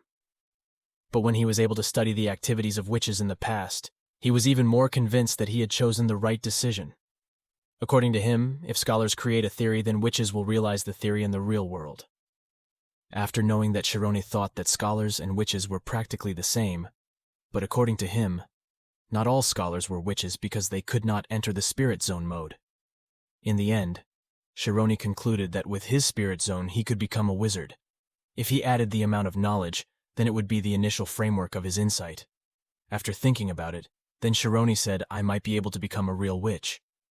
Shortly after that, suddenly Ryan broke in and said, Damn, I've been through hell while waiting for this day to come. Hearing that, Sharon thought that Ryan was very persistent. Then Sharon asked Ryan if he had come just for revenge. With an annoyed face, Ryan said that he had indeed come to take revenge on Sharon. Then Ryan told him about what he had gone through in training yesterday, namely that he was forced to climb the cliff endlessly by his teacher. But Ryan continued to try to survive day after day while thinking about how to give lessons to Sharon. a lesson. After listening to Ryan's words, he thought that it seemed like Ryan's anger was at the end of the line. Then with an annoyed face, Ryan said, Do you think I did this just because I got into a little trouble? I asked for your help and I trusted you. Ryan was upset with Sharon's attitude for ratting him out to his teacher, and said that Sharon was a coward. At that time, Sharon said that he wasn't trying to betray Ryan because he was just telling the truth to the teacher. Ryan said that Sharon should have refused his request at that time, if indeed Sharon did not agree with it. In his mind, Sharon thought that it was easy for those who had the power to stick to the logic that they thought was right. Then Sharon asked what he should do at that time. While looking at Sharon in his mind, Ryan wondered. Although Sharon was a new servant, but Ryan was quite surprised by the calm attitude that Sharon showed at that time. After that, with a grinning smile, Ryan said, Well, so you underestimated me too. I'll show you who I really am. Follow me now. The scene moves to a place in the Ogent family residence. At that time, Sharon followed Ryan, and finally he realized that the place where Ryan was heading was a training ground. Then Sharon thought whether Ryan wanted to beat him to satisfaction in that place. Then Sharon thought it was better for him to just accept his punches, because this was better than dying. With a sad face, Sharon thought that he should not waste the opportunity given to him by his parents at the stake of his parents' lives. But then Ryan threw a wooden sword at Sharon. While taking the wooden sword in his mind, Sharon was confused why he was given a wooden sword. Then, while pointing the wooden sword at Sharon, Ryan said, Let's duel. I'm not a coward like you. The reason Ryan invited Sharon to a duel was because he felt that Sharon had underestimated him, because according to Ryan, he was the one who was destined to be the best swordsman. After hearing the invitation to a duel from Ryan, Sharon said, What cowardly thing have I done? Then Ryan told Sharon that as a servant of the Ogent family, Sharon must be able to protect the Ogent family. With a serious face, Ryan said that Sharon had betrayed him just for fear of being beaten by his teacher, and when he was in trouble, Sharon betrayed him. While holding his sword, Sharon realized that Ryan's gaze was starting to be different from usual. Then Ryan said that he was used to being belittled by his family, but he was not willing to be belittled by servants like Sharon. While pointing his sword at Sharon, Ryan said, Come fight me. Then, because Ryan felt that the difference in strength between him and Sharon was quite different, he allowed him to attack him 3 times before he attacked. Then Sharon thought that the look in Ryan's eyes at that time really reflected the characteristics of the Ogent family. At that time, Sharon realized that the wooden sword that the two used to duel was very sturdy, and he thought that if one of the bones was broken, then he would inevitably have to return home. Then in his mind, Sharon said, What should I do? What things can I do? At that time, Sharon felt that she had to use the 3 opportunities given by Ryan as well as possible. Sharon tried to swing his sword at Ryan, but the first attack from Sharon was broken by Ryan very easily. When knowing that his first attack failed in his mind, Sharon said, Damn, what kind of power is that? Then Sharon began to launch a second attack by swinging his sword to Ryan's left side, which was then successfully broken again by Ryan. After breaking the second attack from Sharon with a smile, Ryan said, "Have you ever held a sword before?" At that time, Sharon thought very hard because he only had one chance left. Then Sharon began to use his spirit zone technique, because at that time he had no other choice. Then when he saw the stance used by Sharon, Ryan said, "What kind of stance is that?" Then Sharon began to launch a third attack by swinging his sword. But again, the attack from Sharon was successfully held by Ryan. After successfully holding the third attack from Sharon, Ryan said, "From now on, it's my turn." But not long after, suddenly the sword held by Ryan was destroyed instantly and only left the hilt. At that time, Ryan was only silent, seeing the sword in his hand destroyed. Sharon, who at that time managed to destroy Ryan's sword, felt relieved because his gamble to use the spirit zone was not in vain. Ryan concluded that at the time of the first attack, he could only feel the wooden sword in his hand.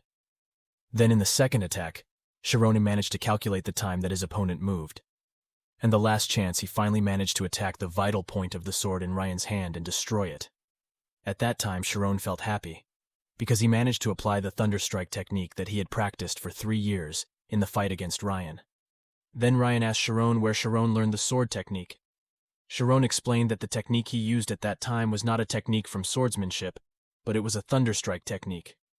Sharon explained that his father worked as a lumberjack in the mountains, and Sharon always accompanied his father. However, due to Sharon's physical condition being unable to cut trees properly, he tried to make up for his shortcoming by learning a skill called Thunderstrike. When he heard Sharon's explanation of a skill called Thunderstrike in his mind, Ryan said, "Did he learn that skill while chopping trees in his mind?" Ryan thought that he had practiced swordsmanship for 15 years, and according to him, Thunderstrike was not a skill that could be learned just by cutting down trees. Showed Ryan's past memories. At that time, it was seen that his older brother, Rai Ogent, managed to beat him in a sword duel. The coach also praised Rai by saying that, at the age of 12, Rai had mastered the Ogent family's secret sword technique.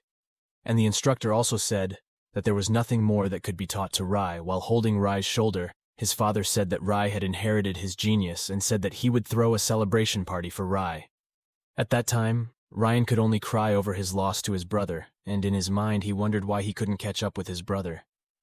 It turned out that when he saw Sharon, Ryan felt that he had seen the figure of his older brother in Sharon. Then he told Sharon that he didn't want to admit defeat. Seeing Ryan's condition, who at that time looked very upset, Sharon apologized because he felt he had been disrespectful to Ryan. Because he was already feeling quite annoyed, Ryan asked Sharon to be quiet. Then with a cold face, Ryan took out a real sword and threw it at Sharon. At that time, Sharon was quite surprised by Ryan's attitude at that time. Then Ryan told Sharon that even though his sword had been destroyed, according to him, the match was still not over. He also said that if Sharon manages to learn swordsmanship, he would treat him accordingly, while pointing at Sharon. Ryan said that the real match would start next month. While holding the sword that Ryan gave him, Sharon felt quite frightened because he felt that if he used a real sword, he would not be able to survive.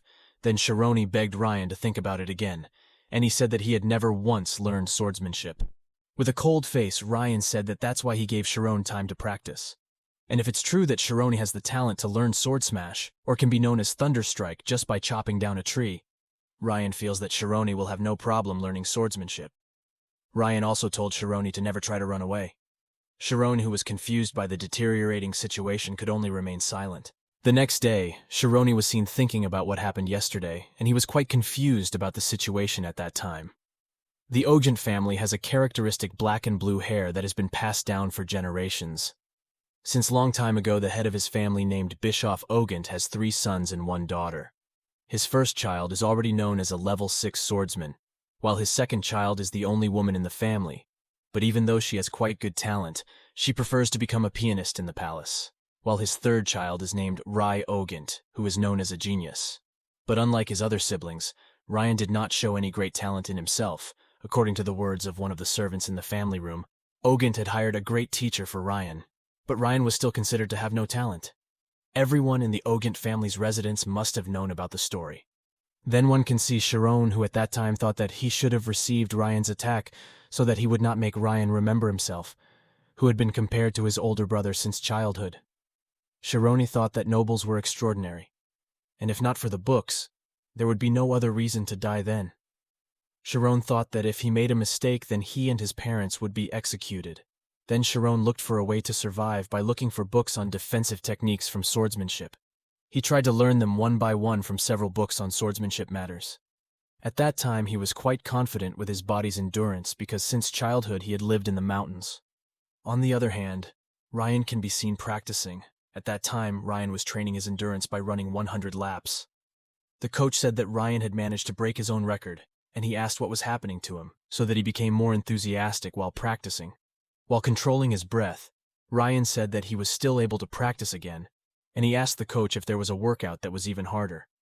Seeing Ryan's behavior, which was very different from usual, the coach wondered what was really going on. In his mind, the coach thought that Ryan had become like that because of his older brother, Rai. The trainer wonders if Rai has learned a new skill again, but the trainer learns that Rai has already awakened his schema. But then the coach said that he agreed to Ryan's request, who at that time asked for a tougher training menu and would not be responsible if Ryan died. Schema itself is the imaginary body of a human. If the mage has a spirit zone, then the swordsman has a schema. All humans have an image of the core of their own body, but schema is an even more complex concept. Explained that someone who mastered the schema had complete understanding of their own body. They can even tell which cells are moving. When he found out about schema from the book he read, Sharon thought that it was the opposite of the spirit zone, and he intended to try it. Then Sharon started to enter the spirit zone mode, and at that time tried to feel himself.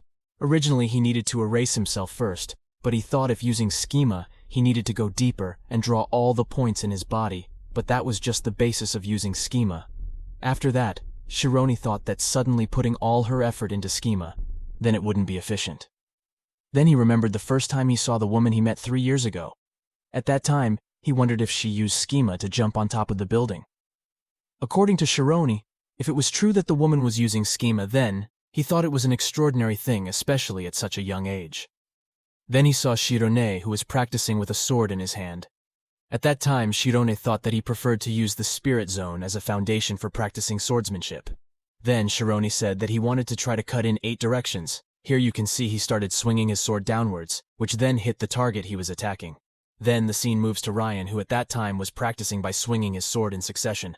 At that time, the trainer warned Ryan that if this continued, his muscles could be damaged, but Ryan denied what his trainer said by saying that his muscles were still not damaged. While continuing to swing his sword, Ryan said, "Damn, why are my muscles still fine? Why don't my hands feel tired?" At that time, the coach looked at him with worried eyes about what would happen to Ryan. Then Ryan screamed and wondered why he still couldn't master schema. Seeing that, the coach immediately stopped Ryan and said that it was enough to cool Ryan's muscles. The coach wonders what exactly happened to him. Ryan says that he thinks his hands have killed him. Then the coach says that he never wrote in his report that Ryan had talent. With an annoyed face, Ryan said that that's why he continued to train hard like that. Then the coach said that Ryan was pretty good at doing something and asked him if Ryan already knew that he was great at doing something. Ryan said that he only knew what he couldn't do. Then the coach said that that was what made Ryan not a genius. With an annoyed face, Ryan said to stop making fun of him, because he also already knew that he was not a genius. The coach said that geniuses realize that they are geniuses. They also know what they are great at, and that is why the hard work of a genius will result in what they are good at. The coach also says that what geniuses are afraid of is working hard for something they are not good at they can achieve. And the passion to challenge something they are not good at is called the living enemy of geniuses. While lowering his head, Ryan said that those were the best reassuring words he had ever heard. Then Ryan thought that he had no talent from the start, then he just had to try to get him to death. In his mind, Ryan was telling that he would definitely win against Sharon. Back to Sharon, who was seen practicing swordsmanship, knowing about the meaning of swordsmanship in the book she was reading. Swordsmanship is the totality of a training dynamic aimed at someone. But on the other hand, the training also has a very intense psychic role. While imagining fighting a real enemy, Shironi thought that his enemy could indeed attack him from any direction. But according to him, there were only 8 ways in which his enemy could attack Sharon. More and more convinced of that theory because he had been practicing for this 1 month to learn how to cut with 8 different methods and fend off with 8 different methods as well. Seen at that time, Sharon was trying to practice how to attack and parry with 8 different methods. Soon Sharon felt quite surprised after knowing that the attack patterns of swordsmanship could be infinite just like magic, while sheathing her sword. Sharon said that she apologized to her mother and father because at that time she felt that she would not be able to return home. But Shironi, he has no regrets, because even though the road he has taken is quite winding, He is grateful because he has seen the beauty of the world. Then the scene moves to the battle area, when Ryan is seen getting ready to start his second fight with Sharon. While taking out his sword, Ryan said to start the fight. While seeing Sharon in his mind, Ryan was wondering how in just 1 month time Sharon could emit such an aura. Then Ryan imagined the first time he fought with Sharon. At that time he saw that Sharon's posture and balance looked bad. Ryan thought that Sharon must have never learned swordsmanship before. Besides that, Sharon also looked very calm, even though he was holding a real sword for the first time. While grinding his teeth in his mind, Ryan said, if this guy is like Rai, then I have to win no matter what. Then Ryan drove towards Sharon to start his first attack. Sharon at that time thought that Ryan was extraordinary, and his level was far different from himself. But at that time, Sharon could feel Ryan's attack path with his spirit zone. It can be seen that Sharon at that time managed to avoid several attacks from Ryan. Seeing this, Ryan was very surprised, because Sharon was able to dodge some of his attacks earlier. While looking at Sharon, Ryan said, damn, was he not afraid of his sword. On the other hand, at that time, Sharon felt that he could not overcome the fear of death. But according to him, the death that caused that fear is in the future, and the future is just an illusion that doesn't exist yet. Sharon thought that if someone was standing in front of a cliff, and if that person didn't imagine what happened next, then surely he would jump off the cliff. On the other hand, Ryan, who at that time thought that the look from Sharon was not a look of wanting to die, but Ryan thought that Sharon seemed to have removing all his emotions within himself, seeing that Ryan said in his mind that he was also not afraid of death. Then Ryan started launching attacks towards Sharon without the slightest hesitation. Sharon, who at that time was using her spirit zone, managed to see the direction of Ryan's attack and managed to fend it off easily. After his attack was blocked by Sharon, Ryan in his mind said that even though Sharon managed to block his attack, there was a wall that even Sharon couldn't climb with just dirty tricks like that. Then we saw Ryan, who at that time launched consecutive attacks towards Sharon. When receiving attacks from Ryan, thought that Ryan's attacks were quite heavy and fast. Also felt that his attack speed was starting to exceed what he could reach with the synesthesia of his spirit zone. Not long after, it was seen that Ryan had managed to injure Sharon's left chest. Sharon, who realized that he was injured and immediately said in his mind that he could die. Damn, I will lose. Dissatisfied with that, Ryan kept attacking Sharon with all his might. It was seen that at that time Sharon could only defend against Ryan's barrage of attacks. Then in his mind, Sharon said something seemed wrong. How could this happen? Then it was seen that Ryan continued to launch his attacks towards Sharon without mercy. While looking at Sharon, who at that time was being cornered in his mind, Ryan said it seemed he was already exhausted. Did you only realize now at that time? In his mind, Ryan said that it was a technique from Ogent swordsmanship that was used for great sword training, and Ryan felt that Sharon would not be able to withstand his heavy attacks. While looking at Sharon, in his mind Ryan said, my every attack contains all my hard work. I will destroy you with all my strength. Then Ryan again launched an attack towards Sharon. While enduring Ryan's attack, Sharon thought that there was something strange about Ryan's attack pattern. According to him, Ryan should have attacked his upper body after cutting his abdomen, and if that worked, then his side would be slashed, which of course would end the match. Sharon also wondered at Ryan, because he was using too much energy for an inefficient attack. While watching Ryan, Sharon finally realized that Ryan's understanding of swordsmen was still worse than he had expected. Finally, Sharon concluded that even though Ryan was great at using his power, but his understanding was still shallow. Then Sharon thought that he should try to reduce the possible direction of attack from Ryan. Not long after that, Sharon started to launch attacks. After deciding to change his plan, seeing Sharon, who was currently launching an attack at him, Ryan was very surprised, and he felt that Sharon should have been exhausted from enduring his barrage of attacks. Then in his mind, Ryan said that it was a simple slashing pattern, but Ryan was wondering why at that time it was so difficult for him to counter Sharon's attack on him. At that time, Ryan thought of staying in that rhythm for the sake of maintaining the stamina he had. And at that time, according to him, if this was the case, Sharon's stamina should have reached its limit. With a confused face in his mind, Ryan said, this is impossible, this is so absurd. Then suddenly Ryan imagined when he was beaten by his older brother when they were little. After imagining that, Ryan at that time felt very upset and said, don't joke, I was the one who would one day be the greatest. Then with a feeling of annoyance, Ryan returned to attack blindly, and seeing that Sharon was very surprised, and in his mind he said, is he starting to not care about his match? His tactics are very strange. What is he thinking? Then when using Spirit Zone, Sharon was very surprised to find that she couldn't read the direction of Ryan's attack, even though she could do that before. According to Sharon, it was all because there were many random variables in Ryan's attack. At that time, Sharon was seen silent when Ryan aimed his sword swing at him. Suddenly there was a loud crash, a moment after Ryan hooked his sword towards Sharon. Then one of the swords was seen thrown away from the location of their fight. At that time, Ryan was seen looking downcast with an angry face. It turned out that it was Ryan's sword that was blown away, and it was certain that Sharon won this fight. Then Ryan tried to remember the moment when their fight was still going on. Ryan finally found out the cause of his defeat. According to him, when the final impact was about to occur, Sharon turned his sword around. Then after that, Sharon swung his sword up so that his sword slipped from his hand. While looking at Sharon spontaneously, Ryan said, "What is this guy?" After realizing that he won the fight in his mind. Sharon said, "Did I win? I didn't expect. I really did win." Sharon at that time was quite worried about his victory because even though his opponent was a nobleman, he didn't know what he would do next. Let alone he won a duel against aristocrats with very high pride. Ryan suddenly stated to Sharon that he lost the battle. While scratching his head, Ryan kept saying that he lost again and again. Then Ryan said that Sharon could do anything to him because he had already lost. And if Sharon wanted to kill him, he wouldn't be able to do anything. Sharon, who was shocked, then said that he couldn't do that. And if Ogent's family found out, then he would definitely be executed. Ryan said that his family couldn't interfere in his affairs because he and Sharon risked their lives in the fight earlier, and he admitted that he lost. Sharon denied Ryan's words by saying that only Ryan wanted to risk his life while he only wanted to survive. Sharon also said that the duel didn't make sense to him because it happened because Ryan blamed himself, because he complained to the coach when Ryan hid, so he didn't follow his training. Ryan said that he didn't blame Sharon, but he was just annoyed because Sharon couldn't keep his secret. With an annoyed face, Sharon said, didn't Ryan think that at that time he was in a difficult position because he was caught between the child of the head of the family and also the coach? Sharon too said that as a respectable family, Ryan should not let one of his servants be in such a difficult situation, and Ryan should not run away from his training. Ryan, who heard what Sharon said at that time, was very surprised and felt ashamed of his attitude.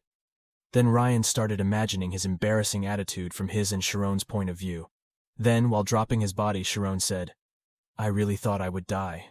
While seeing Sharon in his mind, Ryan thought that usually after a duel people would give each other warm compliments. Ryan at that time also wondered where the attitude of the cold-blooded fighter he had just faced had gone. Ryan also thought he believed that Sharon was a genius, but Sharon didn't laugh at him like her older sister did, and according to him, Sharon didn't underestimate her for fighting her with full power. After thinking about that, Ryan asked Sharon's name, and while wiping his sweat, Sharon said that his name was Aryan Sharoni. Then Ryan told Sharon that his name was Ryan Ogent. Hearing that, Sharoni felt quite surprised, because Ryan had mentioned his full name to himself. While extending his hand towards Sharon, Ryan told Sharon to be friends with him from then on. Back to the big library belonging to the Ogent family. 1 year after Ryan and Sharon's duel at that time, Tamarin told Sharon that so far the books Sharon had classified numbered 7,000, out of a total of 10,000 books. Tamarin also gave appreciation to Sharoni for his hard work so far. Sharoni also thanked Tamarin for his guidance. Then Sharoni thought that the reduced number of books he had to classify would make his performance more efficient. Plus, from the 850 history books that Sharoni wanted to read, there were only 200 books left that she had yet to read. Sharoni was reading about 3 books per day, and felt that she would soon complete the core knowledge she dreamed of. She also wanted to practice swordsmanship and understand the essence behind true fear. Felt an increase when he remembered the fight against Ryan. He thought that he would die at that time. Sharon thought that even though he was late in studying, but if he didn't give up, he was sure that one day he would achieve that goal. And more importantly, according to Sharoni, that he found a new friend, Ryan Ogent. According to him, after he got to know Ryan better, Sharon knew that Ryan was actually a compassionate person and had a cute side. Even though with that height, Sharon felt that Ryan was sometimes very annoying because he acted like the youngest child in general. Especially when Ryan casually threw the books he was reading because they were quite boring for him. Sharon also continued to scold him because if one of the books was damaged, his life would be threatened. Sharon still felt worried, even though at that time Ryan said that no life is comparable to a book anything. And if Sharon burned down the library, Ryan said he was willing to protect Sharon. At that time, Sharon said that he would feel more secure if Ryan didn't do anything, and he also asked about the training that Ryan was doing. While relaxing, Ryan said that he had finished training, and he had also asked permission from his coach to study in the library. Then Sharon questioned why Ryan was relaxing instead of studying like what he said before. Ryan said at that time that he was bored. According to Sharon, Ryan is actually not a lazy person. Ryan is like a fire that can't stop when it's burning. As long as there is a chance, Ryan will continue to flare up again and again. Then while sitting at the library study table, Sharon told Ryan to study and not play with the books he was reading. Ryan at that time asked Sharon about Sharon's desire to become a wizard. Ryan also asked Sharon about the 800 books that Sharon had read, and he thought it was really crazy. Sharon said that he had indeed read those 800 books, and he also explained that he had been left behind than anyone else in terms of knowledge, and Sharon said she wouldn't stand a chance if she didn't come to this place. Sharon also said that he had read 600 books, and because of that he already knew an outline of knowledge about history. Then when he saw Sharon reading his book, Ryan was very amazed. When he saw it at that time, Ryan wondered how Sharon could read that fast. And he felt that eventually Sharon seemed to be sucked into the book. Ryan felt that even though Sharon was the same age as him, but he thought that Sharon looked more mature than himself. Then when Ryan read one of the books which he found interesting in the preface to the book, there was the question of who will be the winner of the duel between swordsman and mage. In the book, the author says that he has searched for the answer by circling the world. According to the author of the book, even until then, he still remembers the dim light from Mount Artusna, which stands at an altitude of 6,000 meters above sea level. And in the mountains, there are also carnivorous trees that feed on passing birds. Ryan said that the book was very boring for him, and Sharon still insisted that the book was interesting. With an irritated face, Ryan said that the book was not interesting because there were no pictures at all, and also no information about swordsmanship. At that time, Sharon said how Ryan could judge his book to be uninteresting just by reading one page. And Sharon also wondered about who the winner was between a swordsman and a mage, according to the author. Ryan said that only crazy mages and crazy swordsmen fight like that. Then when the two of them were arguing suddenly, Ryogen appeared and said that the swordsman would win the fight. Hearing this, the two of them stopped their argument. Sharon then bowed his head and said, "Welcome to Ryogen." Ryan also asked his brother, where did his brother know about it? At that time, Sharon in his mind felt quite surprised by Rai's sudden arrival, and wondered if Ray heard his conversation with Ryan earlier. According to Sharon's knowledge, if he was caught getting too close to his master, then the punishment would not be enough with just lashes. While smiling sarcastically, Ryan asked how his older brother could be so sure of that, and asked whether it was because his older brother was a swordsman that his older brother sided with the swordsman. Hearing Ryan's question at that time, Rai did not expect that Ryan would ask that far. According to Rai, this could be seen from the position of the two on the continent. While laughing, Ryan said that his older brother's opinion about position on the continent was unreasonable, because at that time what they were talking about was about fighting, and according to Ryan it had nothing to do with position on the continent. Then suddenly Ryogen asked Sharon about his opinion about the fight between swordman and mage. At that time, Sharon felt quite surprised by Ryogen's question to him. He also thought that at first Rai was someone who was difficult to talk to normally, but at that time, because Sharon was thinking about something, then he thought it would be even more difficult if he read Ryogen's thoughts, and thought that he should give a proper answer. Then Sharon said that the swordsman and the mage were on the same level according to him, that it would be difficult for the swordsman to win if the mage was in spirit zone mode. Suddenly Ryogen cut him off and said that Sharon's analysis was wrong. With an annoyed face, Rai said that the one who would lose was the mage. Sharon, who heard that, was quite surprised, and at that time he could only remain silent. Ryan, who at that time saw it in his mind, thought that Ryogen was like that. Actually, according to Ryan, since he was little, if Ryogen meets people he doesn't like, then he will enjoy trampling on important things for people he doesn't like. Then Ryogen asked if Sharon already knew about the armor set of 5 gods before, according to Rai's explanation that the artifact could disrupt the mage's spirit zone and the item was actually an anti-magic item. Then Rai explained to Sharon about the artifact, as he already knew. If the spirit zone is an innate ability for a mage, fighting a mage in this area is like fighting a shark in the middle of a deep ocean, but there is something that can manipulate the water around it, to confuse the senses of the sharks, and it is called anti-magic. If the spirit zone can't touch it, then magic also won't be able to touch it according to Ryogen's words. If someone strengthens himself with an artifact that has such an effect, what can a mage do with it? But according to Rai, it's all still just a theory. At first, anti-magic was a skill that was created from mana flowing in Dragonheart.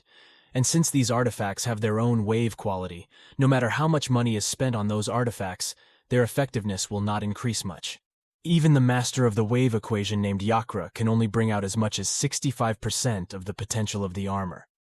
Because of that, the price became ridiculous, and the cost of one part of the set was equivalent to 1-year royal budget. Hearing that, Ryan asked his older brother about how his older brother could give a statement that Swordman would win. Rai explained that the creator of anti-magic was the mage himself. Ryan, who heard it, wondered why a mage created this anti-magic. Ray Ogent said that it was because anti-magic could become a source of money for the mages themselves. Rai also said that the mages had already lined up to be asked for help, so swordmen don't need to buy it. Expensive artifact. Then Rai said that mage is just a loser who sells their own weaknesses just for money. Ryan, who listened to this, said that Ray was very rude. Suddenly Shironi interrupted their conversation by saying that that was a mage. Rai, who was surprised to hear Shironi's words, asked the meaning of what Shironi said. Shironi explained that anti-magic was indeed created by mage. It was used to limit magic activity in areas where it was not needed. It was also useful for training aids at the Magic Academy. According to Chiron, even though anti-magic could be used against mage, it was created and appreciated as the fruit of mage's intelligence to create a better world, because it's hard to say better than mage if only measured from that aspect. Rai Ogent, who heard Shironi's explanation, looked quite embarrassed, and he felt annoyed after seeing Ryan behind him laughing at him. Then while shouting, Rai said that idealism and reality were two different things, and Rai still insisted on the fact that a mage could never win the duel against the swordsman. That will never change forever after Rai left Chiron, and Ryan felt very relieved, and at that time Chiron thought that he might die. Then while embracing Shironi, Ryan said that he was very happy because it was the first time Ryan had seen his brother put on such an expression. Then Ryan said that if Chiron's tongue is a sword, then according to him, he will become the greatest swordsman in the world. At that time, Chiron thought as what Rai said, that idealism and reality are two different things, but the exploratory mentality that continues to experiment on its own weaknesses is for the good of the world. 6 months after the incident, Timurin was seen signing a letter about the work report at the library. At that time, Timurin did not expect that the work would be finished faster than he had expected. Then one of his staff said that the acceleration of the library relocation was a good thing. He also felt relieved because the books that had been neglected for 20 years had finally been neatly arranged. One of the maids questioned Timurin's decision to let Shirone go, as he thought it was a shame to let go of such a useful person. Timurin said that the servant said something unreasonable and told the servant to continue his work. Then the servant apologized for saying that. Then he saw Chiron at his desk. At that time he thought that compiling and sorting books was an easy task for him. But according to him, compiling books after reading every page was a different thing. Chiron at that time felt that it was a dream for him. Suddenly, Ryan came and asked Chiron if he had heard that Chiron had finished his work, and asked if Chironi was going home. Hearing Ryan Chiron's words saying that he had finished his work, then Ryan said that Chiron was a very extraordinary man because he had completed his work faster. Ryan congratulated Chiron on that. Then Chiron asked Ryan if he could go to Ryan's house before he went home. Ryan, who heard that, was very surprised by Chiron's request because all this time they had hidden their meeting together all this time. They also could only meet in the library secretly, so Chiron thought that they didn't really have much alone time, since there were a lot of maids running around. Chiron said that he wanted to visit Ryan's house because he wanted to know how his friend's life was. Then Ryan agreed and said that all his family members were out at that time. Not long after they arrived in front of the luxurious house belonging to the Ogent family, Chiron was very impressed by the luxury of the house. At that time, Chironi asked if it was okay to enter through the front door, and Ryan explained that it would not be a problem because his family was not at home. When he was inside, Chironi felt that the house was very quiet, and according to him, the hall of the house was very wide. Ryan explained, "Today it is quiet because there are only staff and servants." On the way, Chironi thought that one room in that place was as big as his house. After seeing the luxury of Ryan's house, Chiron thought that Ryan didn't act like a rich person in general. Then it didn't take long for them to arrive at Ryan's room at that time. Chiron felt quite surprised after knowing that Ryan's room was at the end of the corridor, and it was the smallest room in the house. After looking around, Chironi asked Ryan if it was private or a training ground, and Ryan said that it was his room. Chiron thought that he thought it looked like a small inn that Ryan had come to after a long training. Then it was seen that the two of them were spending time together playing cards. At that time, Ryan was annoyed because he kept losing in that game. Ryan accused Sharon of using his spirit zone ability to see the cards in his hand. Sharon also denied this because he didn't do just that. According to Sharon, if you only read Ryan's habits, and because when Ryan gets a good card, Sharon can read it from the movements on his face. Out of curiosity, Ryan asked how Sharon could know that. Sharon explained that observation and deduction sometimes gave more accurate results. Things that other people often didn't pay attention to. According to Sharon, if you pay attention to all the actions taken by his opponent, gradually one can guess what the purpose was. His opponent. While holding his head, Ryan said that he shouldn't focus on one thing, but he should see it as a whole. Ryan asked Sharon if he could awaken schema with that. Sharon said that it was possible because it allowed him to enter spirit zone mode. Ryan said that at that time he felt he understood, and also did not understand at the same time. Then when he saw a book, Sharon asked Ryan if he could borrow the book because he was bored with history books. But when Sharon turned around, Ryan was seen already fast asleep at his desk. Suddenly, while thinking about the Ogent family's return home, Sharon hears the sound of a piano. And according to her, there is only one person who can play the piano like that, namely Ryan's older sister named Raina Ogent. Then suddenly Raina said, "How is my piano playing?" Hearing that, suddenly Sharon was very surprised and nervously said that it was really cool. At that time, Sharon was quite confused about what he did next. And then Raina said to Sharon that this was the first time she saw him, and asked if Sharon was a new maid in her family. Sharon said that he had been assigned to categorize books in the library for 1 year. Then Raina said that she had heard about it from the maids, and she thought that not everyone could do such a thing. Raina also asked Sharon whether she had ever played the piano before. In his mind, Sharon said that he couldn't let his guard down. Raina is a professional who uses schema during performances, and Sharon remembers what Ryan said about Raina having the worst character in the house. Sharon then replied that he had never played the piano before. Then while sitting in front of his piano, Raina said then, "I'll teach you to sit here quickly." Sharon, who heard that, just kept quiet, confused, and wondered why Raina told him to do that. "I can't let my guard down a bit because she is a professional who uses schemes while performing." To answer her question, I replied that I had never played the piano at all. I'm sure Ryan said that in his family, the person who has the worst personality here is his older sister. Raina then said that she would teach me, and offered me to sit with her.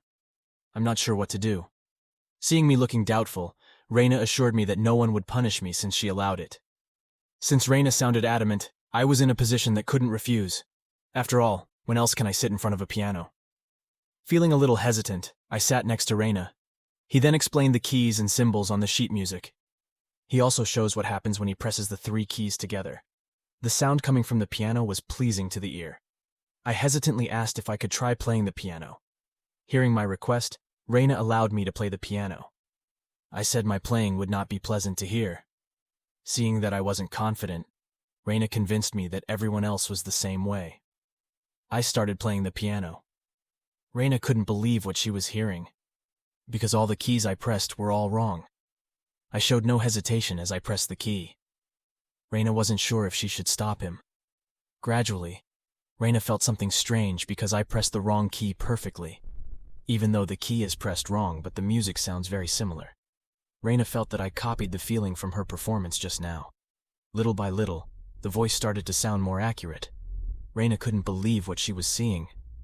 Although it can't be called an appearance, but I have the insight to transcend the boundaries of its essence. Raina doesn't understand why I'm just a butler. After I played the piano, I heard the screams of someone who was angry. Rian then appeared and scolded his older sister for being noisy. Realizing that he saw me with his sister, Ryan asked me what I was doing here. Since it was the two of us who looked familiar, Raina asked if the two of us knew each other. I tried to deny it for fear that my friendship with Ryan would be exposed. Ryan actually said the opposite and stated that the two of us were friends. I panicked asking what he said. Ryan convinced me that I didn't need to worry, because even though she had a bad personality, his older sister didn't care about this kind of thing. Ryan's words sounded absurd to me. How could she not care? Raina, who saw me still feeling unsure, said that I shouldn't worry, because if Ryan says I'm his friend, it doesn't matter because he will be responsible for what he says. My logic for these 16 years has been shattered. I can't believe that she doesn't care that his brother is friends with commoners. I then asked Ryan why he lied because his sister is a kind woman. Hearing what I said, Ryan brought his face closer and said that I shouldn't be fooled by her. He said that Reina was a cruel witch. Who knew that I would be swallowed alive by her? Seeing her brother's behavior, Reina apologized for her immature brother. Reina said that she felt happy because her brother had a friend like me. I replied that everything was fine because I was the one who felt indebted to him. Reina, who heard what I said, just said that I was very funny. Ryan, who saw his sister, then said, "Why not just take it and make me their family at the same time?" Reina didn't expect that we were close enough that she gave her brother's hand to me. However, Ryan actually contradicted his older sister and said that he didn't care about his older sister, but he said that I deserved better. Hearing her brother's words, Reina grabbed her brother by the collar and wrestled on the floor. I really don't understand nobles. After being beaten by his older sister, Ryan finally asked his older sister why she had come home even though she was on vacation. Reina explained that Rai was taking a certification test. He's here to pick her up and is leaving tomorrow. She then said that Grandpa would come later because he was meeting his friend. Ryan was surprised to hear that. He didn't expect that things had gone that far. The certification test was a standard and mandatory for mages and swordsmen to be recognized not only in the kingdom, but throughout the continent. More than 1,000 people take this test annually, but no more than 30 people succeed. Then there is also something called an unofficial license. If you graduate from a special institution approved by the kingdom, such as the Alphea's Magic Academy, you can become an unofficial grade 10 mage. When you gain achievement points from an association or guild, you can increase your grade. But where there is money and honor, people usually gather. Despite the existence of an unofficial license, there are many requests for certification tests. That is the great test that Rai will undergo when he is 18 years old. Ryan said that geniuses are indeed different. They have full family support. Seeing Ryan contemplating, Reina tried to comfort her brother and said that she would prepare the seafood she got from the royal castle. Before leaving the room, Reina smiled and said that she was happy to meet me and hoped we could meet again. When I saw Reina's beautiful face, I was amazed. I'm not sure if I'll ever see you again since I'm leaving this mansion tomorrow. After seeing Reina, who had left the room, I asked Ryan if his sister had a boyfriend. Ryan couldn't believe what he had just heard. He started grinning at what I just said. Feeling bad, I tried to change the subject and asked to ignore what I just said. I let it slip, because I feel sad that we won't meet again. Ryan then ran and shouted for his sister. In front of the maids who were with his sister, Ryan shouted, asking if his sister had a boyfriend. I'm too late to shut Ryan's mouth. The maids couldn't believe what they heard. Reina also said not to care about us because we were just playing around. The butler who heard all that asked his underlings if the third young master had any friends coming today. Hannes replied that to the best of his knowledge, there were no scheduled guests today to see him. The butler finally remembered Shironi's name. The butler then ordered Hannes to ask Timurin to come to his room. In the middle of the forest, currently Ryan is training with the Swordmaster. Swordmaster thought that Ryan looked really excited today. He thought it had been the last year that Ryan had calmed down so easily. He believes that will change when Rai goes to the royal palace. In the middle of training, a maid came to report to Ryan that Reina had asked him to return to the mansion right now. Ryan replied that it was about his older sister. Ryan was not interested at all. The maid then reported that his temporary maid was currently in danger. Ryan, who was drinking water, vomited it out in shock. Shironi should be going home today. The maid said that the butler Lewis had reported to Bishop. The waitress wasn't sure, but Reina said it was because it had something to do with Ryan. In a hurry, Ryan put on his jacket and told his master that he was going to meet his father. He was sure that his father would forgive him if Ryan persuaded him, but a sign suspected. His master refused to allow him to go. In front of all the inhabitants of this house, I was declared that I would be executed by the head of the Ogent family. Reina, who was trying to help me, tried to say something to her father. Bishop said there was nothing more to say. He explained that from the documents that the butler Louis had provided, there were many testimonies from a number of employees who said how recklessly I treated Ryan. He then said that I couldn't complain because I had read the contract details and asked if I had any other defense. To Bishop's question, I only want to ask one thing. If I befriend the young master, what will happen to the young master? The maids who heard that couldn't believe what I just said. They thought I should beg Bishop for mercy. Bishop felt humiliated. He insulted me that I was as stupid as the commoners out there. He asked whether nobles would get into trouble if they befriended someone like me. Hearing that, I feel relieved. I also stated that Ryan and I are indeed friends, and we have been friends for a year, and we will maintain our friendship. Bishop thought I was underestimating the Ogent family. He then ordered the butler to quickly clean me up. Seeing that I was about to be taken by the officers, Reina tried to stop her father. However, Bishop ignored Reina and insisted on executing me. One of the maids asked one of the butlers, "Isn't this all a bit too much?" He replied that there was no reason for them to die for just one person. Hearing the butler's words, the maid was surprised too. The butler continued that this house was their life. In order to protect that, they had to clean up even the slightest conflict. Perhaps he thought that this was a mistake, but the butler was sure that he would thank him later. When I was taken by the officers, Ryan finally came to stop his father. Ryan said that he would not let all this happen. Reina, who saw Ryan coming, felt relieved thinking that he might be able to prevent all of this. Ryan also asked who dared to try to kill his friend. His father replied that he was the one who dared to kill his friend. Ryan didn't understand because his friend didn't commit any sin. I just became a friend to him. Bishop said that one does not need to commit grave sins to receive the death penalty. The situation of nobility was far more complicated than Ryan could understand. Bishop then explained that Ryan could enjoy the benefits of being a child of royalty because his family had taken care of these problems. Ryan, who heard his father's words, was angry. What was the use of being the son of a noble if he had to neglect his friends? His father also replied, "To be friends with nobles means that the relationship must be balanced. In this world, many people try to take advantage of the nobles." Ryan denied his father and said that I would not do something like that. Bishop just ignored him. There was no reason for him to trust Ryan. Bishop is now asking for proof that Ryan is really my friend. Ryan and Reina also feel cornered. If Ryan said he couldn't prove it, then all of this would be over. Ryan doesn't believe that people can prove their feelings. He couldn't speak carelessly. He was sure that if he was Sharon, then he could answer his father. Ryan looked at me too. He remembered the look in my eyes when he sparred with me. Remembered the gaze that sucked everything in. He also remembered my words. Sometimes ignoring the little things can lead to better results. Don't focus on small parts of the enemy, but must see them as a whole. Therefore, in that way, he could see through their true intentions. Ryan is now trying to see his father in front of him as a whole. He realized that this was not a fight between father and son. He thought that this was a sword duel. 30 minutes ago, when Ryan's teacher refused him to go, Ryan didn't understand why his teacher said that because his friend could die. His teacher remembered that the friend he was talking about was a kid who worked in the library. He remembered that Shironi was a commoner. Ryan couldn't believe his teacher said this because his teacher once told him, if someone he can chat with while swinging a sword, then everyone can become friends. Hearing Ryan's words, his teacher asked him what was the most important thing for royalty. The teacher thought that a noble should eliminate anyone who endangered his family's position.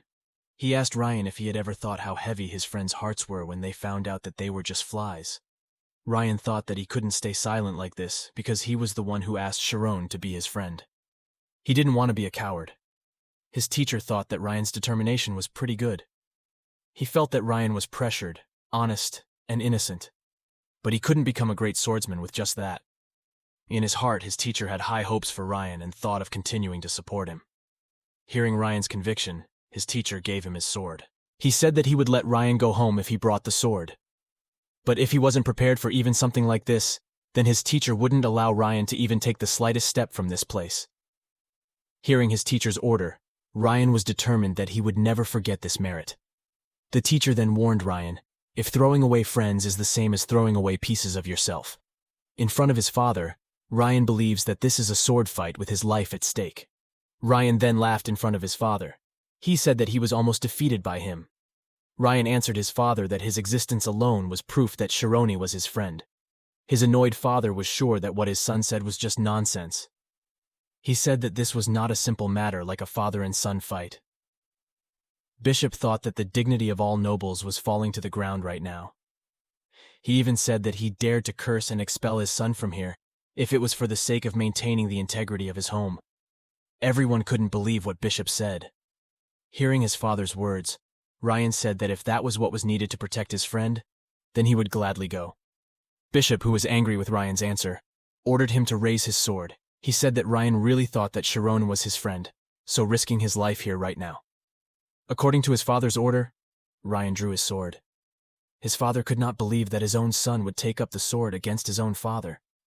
Ryan said that he didn't show a sword against him, but he was just proving his belief. Bishop Ogent doesn't understand his son because his son can't even get close to aristocrats his age. How could he befriend the commoners? He said to his son that he wasn't on the same level as Shironi. He was sure that his son only befriended commoners just to make him feel better. Ryan denied his father that he was wrong.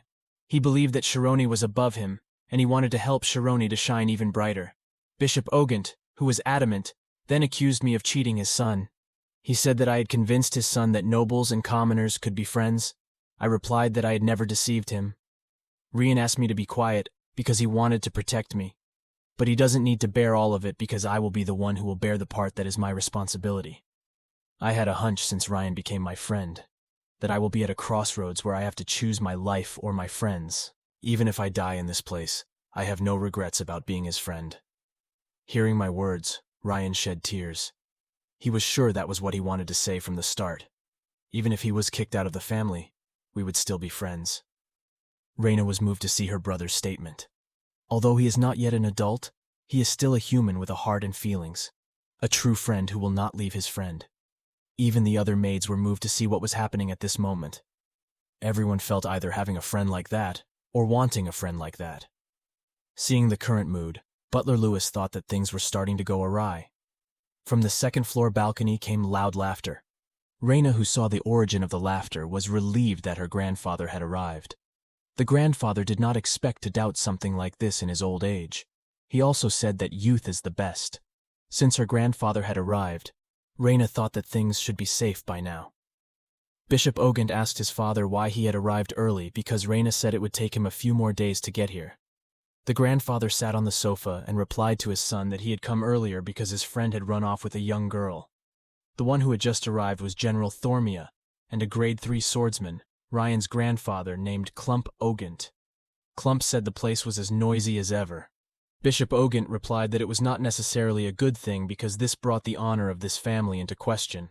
Clump disagreed, saying that it seemed like everyone had something to say to me. Clump then suggested deciding after listening to other people's opinions. The first witness was Reina Ogent, the eldest daughter. She said that she met Sharon yesterday and she realized that he was a smart and talented child.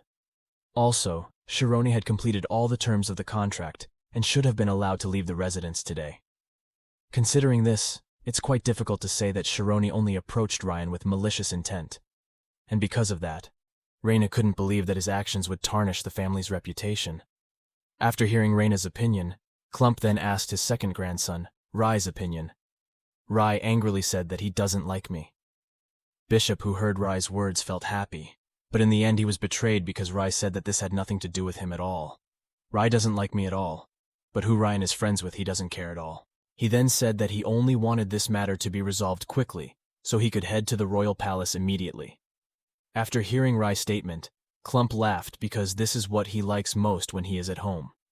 To conclude, Clump asked the opinion of the person who had watched me the longest. The butler Temuran stepped forward to give his opinion. Before Temuran could give his opinion, Lewis caught Temuran's attention and made a gesture to him. He tried to remind Temur that they were not people who could voice their own opinions, but people who fulfilled their employer's wishes. Temuran started giving his opinion. He said that I did the job as told, and did it perfectly. Lewis was surprised to hear Temuran's words and did not understand what he was thinking. Clump asked Temur if he knew Ryan was friends with me. Temuran replied that he knew that I often met Ryan, but he didn't know that we were friends. In his opinion, if I had been a child with bad intentions from the start, there would have been no way I could have sorted and sorted 10,000 books. Ryan was relieved to hear Butler Temuran's opinion. Reina thought that the mood had turned around, and the only person trying to punish Shironi was her father. But unexpectedly, Clump finally disapproved of all this. Even Reina did not understand what her grandfather was thinking. Clump said he understood when we recognized him as a friend. But everything has to end here. If this relationship continued, rumors would spread, and it could be a political weakness for his family that enemies will use against him. Rai even has a certification test coming up, because there is a lot at stake in this matter. Clump asked me to understand because I'm a smart kid. Ryan, who heard his grandfather's explanation, felt cornered. Clump thought that Ryan would understand what he meant and know the weight of the lives of many people at stake. Clump then asked my opinion. He actually wanted to thank you for teaching his naive granddaughter the meaning of friendship, but she asked me to end things here. I replied that I couldn't do that. Everyone was surprised to hear my answer. If I'm a nuisance to him, it's okay not to meet Ryan anymore. However, that doesn't mean I stop considering him as a friend. Ryan and I are friends. I requested that if he considers that, then I will carry out any order he gives. Hearing my answer, Ryan's hands began to shake. He felt embarrassed. Ryan felt grateful because I didn't die. At least that's what he thought in a corner of his heart. Ryan felt sure that if I knew, to ignore a friend is tantamount to ignoring yourself.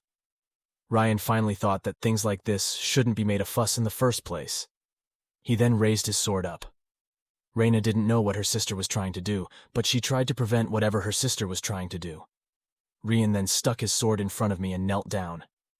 He then stated that he would be my protective sword from now on. The origin of the Knight's Oath dates back to the founding of the Kingdom of Thormia. In the Age of Chaos, small and large countries are constantly fighting over territory. Among them, Atolf I was the one with the strongest army who succeeded in uniting and establishing the Kingdom of Thormia. However, the newly founded kingdom must stand up against its powerful neighboring countries. Therefore, instead of being killed during the unification of territories, the defeated kings were allowed to rule their own territories directly. And what was created during that process was the Knight's Oath. In exchange for promising to become the sword of protection for their master, they are granted noble status. That was the beginning of the Knight's Oath and the birth of royalty. Therefore, breaking the Knight's Oath meant they would become someone worse than a mad dog. Ryan can't take back his Knight Oath. That's why everyone was surprised by what Ryan did. Clump, who witnessed Ryan's oath of chivalry, asked if I really deserved to be treated like that. He asked me if I was indeed filled with talent and prowess, or if I had that shining look in his eyes because he considered himself weaker. Hearing Clump's question, Ryan smiled. He confidently said that swords never judge, they only protect. Hearing his grandson's words, Clump laughed out loud. He said that yesterday's kid Sora seemed to have to do something like this to reach the top. He also mocked his grandson by saying that even though his grandson was good at words, with his bad sword technique, he felt sorry for his friend who got a sword like his grandson. As everything was concluded, Clump grabbed my shoulder and said even if Ryan wasn't the sharpest sword yet, he would never stab me in the back. He asked me to take good care of his grandson. After receiving Clump's kindness, I thanked him. Clump who thinks since we've been a lifetime he can't send me like this. He then ordered the butler Louis to use a carriage to take me away from here to bring my parents here. Louis, who couldn't believe what had happened, asked if this was reality. He really couldn't understand what was in the minds of the nobles. Ryan, who felt very happy, was now laughing out loud on his bed. He felt extremely satisfied after seeing his family's faces after he took the Knight's Oath. I, who was worried about him, said that he shouldn't have to do the Knight's Oath for me. Hearing my worries, he said that he took the Knight's Oath not because I was his friend. He said that I was different from his brother. I have the power to attract other people, and he just decided to risk his life for someone like that. Hearing Ryan's statement, I felt a heavy pressure. I also said that if he wanted to protect me, then he should probably try harder. As a result of my words, Ryan felt an indirect attack that hit him. A moment later, Reina came here and saw Ryan lying on the floor due to a mental attack. Reina came here saying that she brought important information. Ryan, with a tired face, asked what else his father and grandfather had planned. Reina replied that they were like bloodthirsty people because Ryan had just taken a Knight's Oath. Their father was thinking of getting Ryan and I into the Kaizen Swordsman Academy. Reina asked me if I had any good talent with swords. I didn't expect them to do something like that. Since I am already a part of this family, Reina told them my talents, and they intend to invest in me as long as there is potential. Reina thought that they might be planning to make me successful and become strong for Ryan's future. Hearing all this talk, Ryan protested who sent him to the academy as he pleased without his approval, though he finally got time off. Hearing her brother's nonsense, Reina stepped on her brother, who was still lying on the floor, and asked what he would try to do after causing such a big mess. Ryan protested to his sister because I couldn't go to the Swordsman Academy because I wanted to become a mage and had already opened the Spirit Zone. Reina was surprised to hear that I had opened the Spirit Zone. A moment later, Reina realized that her brother had lost in a sword fight to a mage. She also mocked Ryan that someone's stupidity should have a limit. Feeling humiliated, Ryan shouted for his sister to get out of his room. I explained to Reina that I used the synesthesia I felt using the Spirit Zone to read Ryan's movements and won. Reina complimented me that it was a really good idea. It should work since the density of my spirit zone is quite high. Reina then explained that from what she heard at school, the higher the level of concentration, the more in her spirit zone. And it's even more powerful to be able to maintain concentration while wielding a sword. I, who was praised by Reina, felt embarrassed. Those who saw me blushing thought that I wouldn't be able to date. That's why Reina said that she would go to talk to her grandfather about my career path. Of course, with the condition that Ryan has to go to a swordsmanship school. Hearing his sister's words, Rian asked what would happen to his current master. Reina replied that since his master already knew about this, she decided to terminate the contract yesterday and said that he would say goodbye tomorrow morning. Ryan, who heard that, held his sword and was worried for his master. A moment later, a maid came to tell me that my family was already here and were waiting in the reception room. He also said that the head of the family allowed me to meet my family if I wanted to. Hearing that report, Reina asked me what I wanted to do. I am happy to say that I will go. In my haste, I descended the stairs in a hurry. But the two maids accompanying me called me young master and asked me to be careful because the stairs were steep. Feeling uncomfortable, I asked them to talk to me normally since I'm not a noble. But they refused because they were afraid their heads would fly off. Even though I had assured them that I wouldn't tell anyone, they insisted that they couldn't. After arriving in front of the reception room, I opened the door of the room and saw my parents. Glad to see I'm fine, they look happy coming towards me. Because I could not hold back the feeling of longing and happiness, I ran and hugged them both. Both my parents look very thin. They probably had trouble eating out of worry and thought that I might not return safely to them. My parents cried because they were happy and said that they lived well. My father then asked me why I called them because I should have come home when my work was done. My father was starting to worry that they kept me here. I replied that that wasn't the case and said that I just had a good chance. They don't understand what I mean.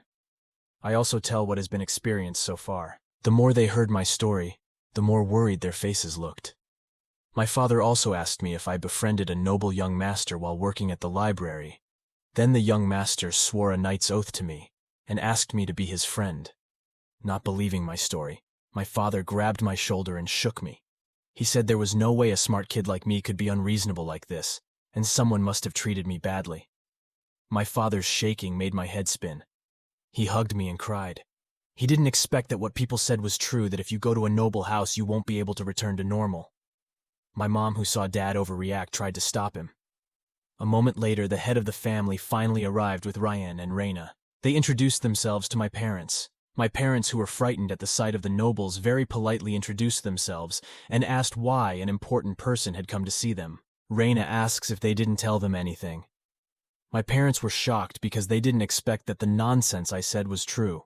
Because it was time to eat, my parents were invited to eat with Ogun's family. Both my parents were nervously overwhelmed because they didn't know the culture and etiquette of the nobles. After enjoying our meal, we all returned to the reception room. My dad, who was served a glass of tea, was trembling with nervousness while holding the teacup. My father was completely lost for words because he did not understand what was going on. He didn't even know what a knight's oath was. He felt that there was no way they would show goodwill towards a family of carpenters. My father finally tried to figure it out clearly. With a heavy heart, my father said that he felt grateful that the Ogent family had thought highly of his son. But he also felt worried for a young master from a noble family like Ogent to swear a knighthood to his son. He still couldn't believe it. Just to ask a question, my father's voice even sounded trembling. The head of the family answered that although, to be honest, all of this was inconvenient for him, but for the Ogent family, who respected military policies, a knight's oath was absolute. If he continued to express his discomfort because of the difference in status, then the result would only stain Ryan's pride. Therefore, they will be respectful from now on and ask my parents not to be uncomfortable, and stated that his family would stop at nothing to support me. He could make such a decision for the sake of his family in peace. Bishop, who was called a person of high respect and confidence, was a match for him. Even though he was only left with the option of taking commoners under his control, he was not afraid of anyone. To get to the point, Bishop explained that I was a Spirit Zone user. Spirit Zone is not something that can be obtained by hard work, but can only be obtained by great talent. Since he heard that I wanted to become a mage, if I wanted to get an unofficial license as soon as possible, Bishop felt that the Alphea's Magic Academy, which was one of the top 5 schools in the kingdom, would suit me well. It wasn't a requirement to enter the school before becoming a mage. But not doing so is something the less privileged usually do, so Bishop doesn't recommend it. Besides that, he thought that Alphys's magic academy was up to the Ogent family's standards. While Bishop is explaining, Clump warns Bishop to consider the common people. Realizing what his father meant, Bishop cut short what he meant to my father, who had no idea what he was talking about. If I graduate from the Magic Academy, I will become a mage. My father, who heard that, was shocked. He felt all of this felt like a dream if his son could become a mage. But the biggest problem is identity. The Magic Academy was exclusive, so they didn't accept anyone who wasn't a noble. Clump offers the only option. They want to adopt me as their child. My father was starting to get scared of the direction the conversation was going at. This is the only choice the Ogent family can get from their family gathering. Bishop has a cousin who is a little childish. He explained that if they added my name to his cousin's family, this problem would be solved. They had no intention of stealing my parents' child. This is all just for one document. But with all this, I will become a noble. My father had mixed feelings. How many people in this world can be given the opportunity to change their identity? But if my parents accept it, they feel like their child will be taken away. My dad really didn't know what to do. Should he let go of his son so he can achieve his dream, or deny his son's only chance to achieve his dream? Seeing my father, who was very confused, I held the hands of my parents. I am my parents' child. I can't be someone else's adopted child. My father, who heard what I said, felt very relieved. Reina tried to convince me that this was all on paper, and they would treat my current parents as my real parents. I will achieve my dream, and nothing will change. Clump said I was going to be royalty. This is not a lucky chance that anyone can get. I replied that if I had to replace my father, I would rather live as an ordinary person. Clump tried to convince me that ordinary people can't get into the Magic Academy. Even though I won't be able to become a mage, I won't replace my father. Clump doesn't understand why I'm acting like this. He also advised me that the real world isn't easy. There are many things that people have to sacrifice for the sake of success.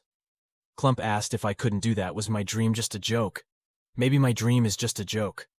However, no matter how big my dream is, I received it from my parents. If my parents are the roots, then my dream is the fruit that receives nutrition from them. Being able to read and getting the opportunity to work in Ogent's residence is possible because I have my parents as my roots. This opportunity that is being given to me is nothing compared to the countless opportunities that have been given to me by my parents. Saying that I have to throw away my roots is like telling me to dry up and die. I thank you for the offer, but to me my parents are just these two people. Clump doesn't understand what has pushed me this far. He felt neither guilt nor ethics were making me say all this. Seeing this atmosphere, my father finally decided to lower his head and beg them to adopt me. I don't understand what happened. Clump replied that he understood what my father was saying, but what I felt was also important. My father interrupted Clump and said that I was not their biological child. My mother tried to prevent my father from continuing. My father continues that they cannot have children. I am a child they found by chance. He believed that I was the son of a noble. My father felt unworthy to have a son like me. He said if I became the adopted son of a noble family, then I would be where I should be. Everyone could only be silent hearing my father's story. Bishop wondered if that really was the case. Everyone here had already suspected something like this because Sharon seemed so different from his parents. And again, what his father said just now means that he gave up his son. I don't understand what my dad is talking about. I asked how he could say something like that without addressing me. My dad apologized to me, but since I've grown up, this is something I will learn one day. I asked my dad if he really thought I didn't know.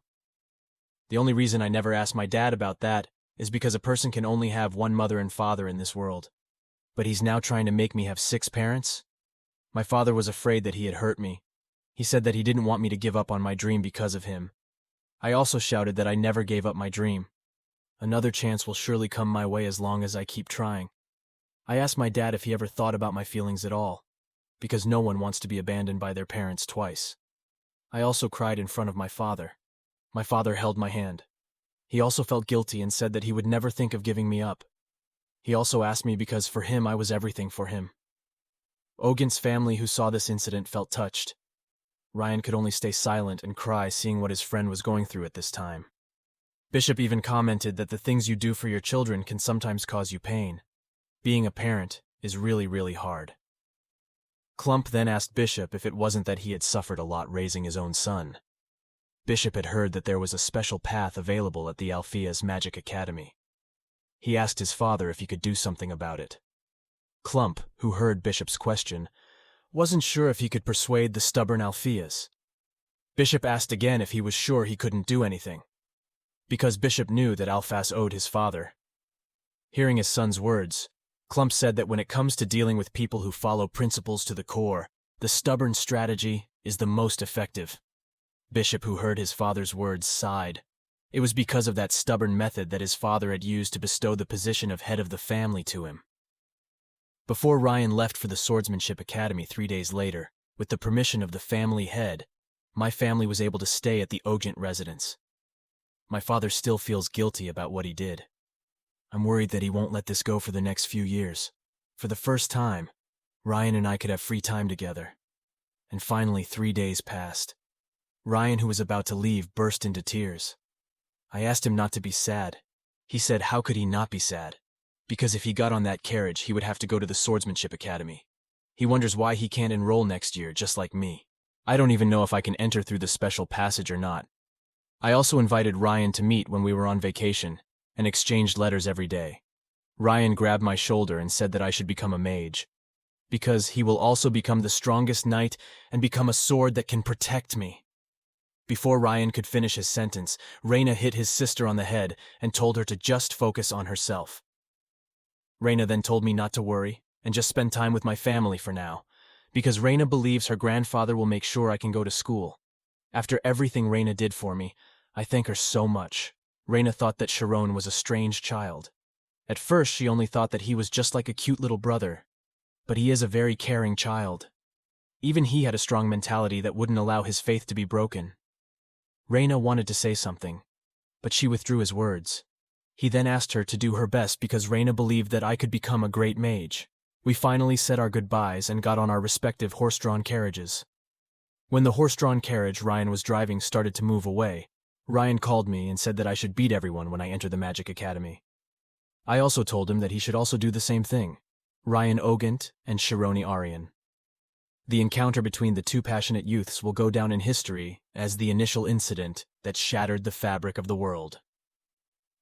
In Alpheus's office, Clump is now trying to persuade Alpheus. Having been waiting for an answer for more than 30 minutes, Clump hoped that he would at least get a positive answer from Alpheus. But unfortunately, Alpheus actually said that even though they had been good friends for 50 years, he really couldn't accept her request on this one. Hearing Alpheus's answer, Clump grumbles about how much he suffered because of Alpheus when they were young. Alpheus laughed at Clump's behavior. He said that considering Clump spewing empty compliments from his mouth, this must be quite an urgent matter. While pouring tea into his glass, Alpheus explained that this particular passage wasn't created to be a backup entrance for the nobles. Many requests come in every year, and special lines have their own requirements. Clump was grumbling inside because Alpheus not only made him wait 30 minutes, but he also didn't give a satisfactory answer. Seeing Alpheus, who insisted, Clump smiled broadly and said that this one was different. Alpheus also said that it seemed like there really was something because he had not seen Clump's expression like that in a long time. Clump explains that he didn't ask Alpheus to accept a weak boy. Quite the contrary. He was a friend of his youngest grandson, but he really was a great person. Clump asked if he knew what he was thinking after he saw the child. He then said that he seemed to see the young Alpheus inside the child. An incredulous Alpheus asked if he was that talented. Why didn't he register the normal way? He just thought that there was a problem with him.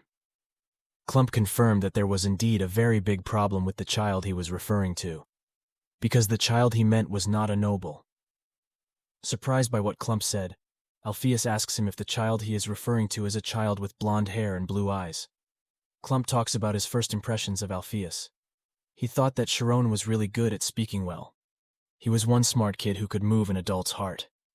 But when the idea of being adopted is proposed, he refuses to become a noble. He said that Shironi was really beyond reason. Hearing Clump's story, Alpheus was sure that Shironi understood the cause and effect of clay. Clump agrees with what he said. Without a cause, there is no effect. However, many are lost without knowing that logic. New opportunities can come at any time. However, When they lose their cause, they end up losing everything. And they never compromise with what they think is right. Clump then asked if it didn't remind him of his youth. Alphas said not to compromise. That means not only can you embrace everyone with the truth, you can also lower the sentence. Alphas thought that it was too dangerous. Hearing Alpheus's words, Clump asks if he still can't forgive himself. He said that Alpheus had done enough. He had honed countless talents. Clump thinks it's time for Alpheus to forgive himself. Hearing Clump's words, he asked him not to be arrogant yet, because the reason he taught the children here was so that no one would grow up to be like him. Alpheus thought that if he really did look like Clump said he was, who could guarantee he wouldn't walk the terrible path he had walked? Hearing Alpheus's words, Clump tries to advise him. He was a genius that appeared once every blue moon. The Mirror residents only took the wrong path once, and it almost ended everything for Alpheus. But eventually, he got back on the right track.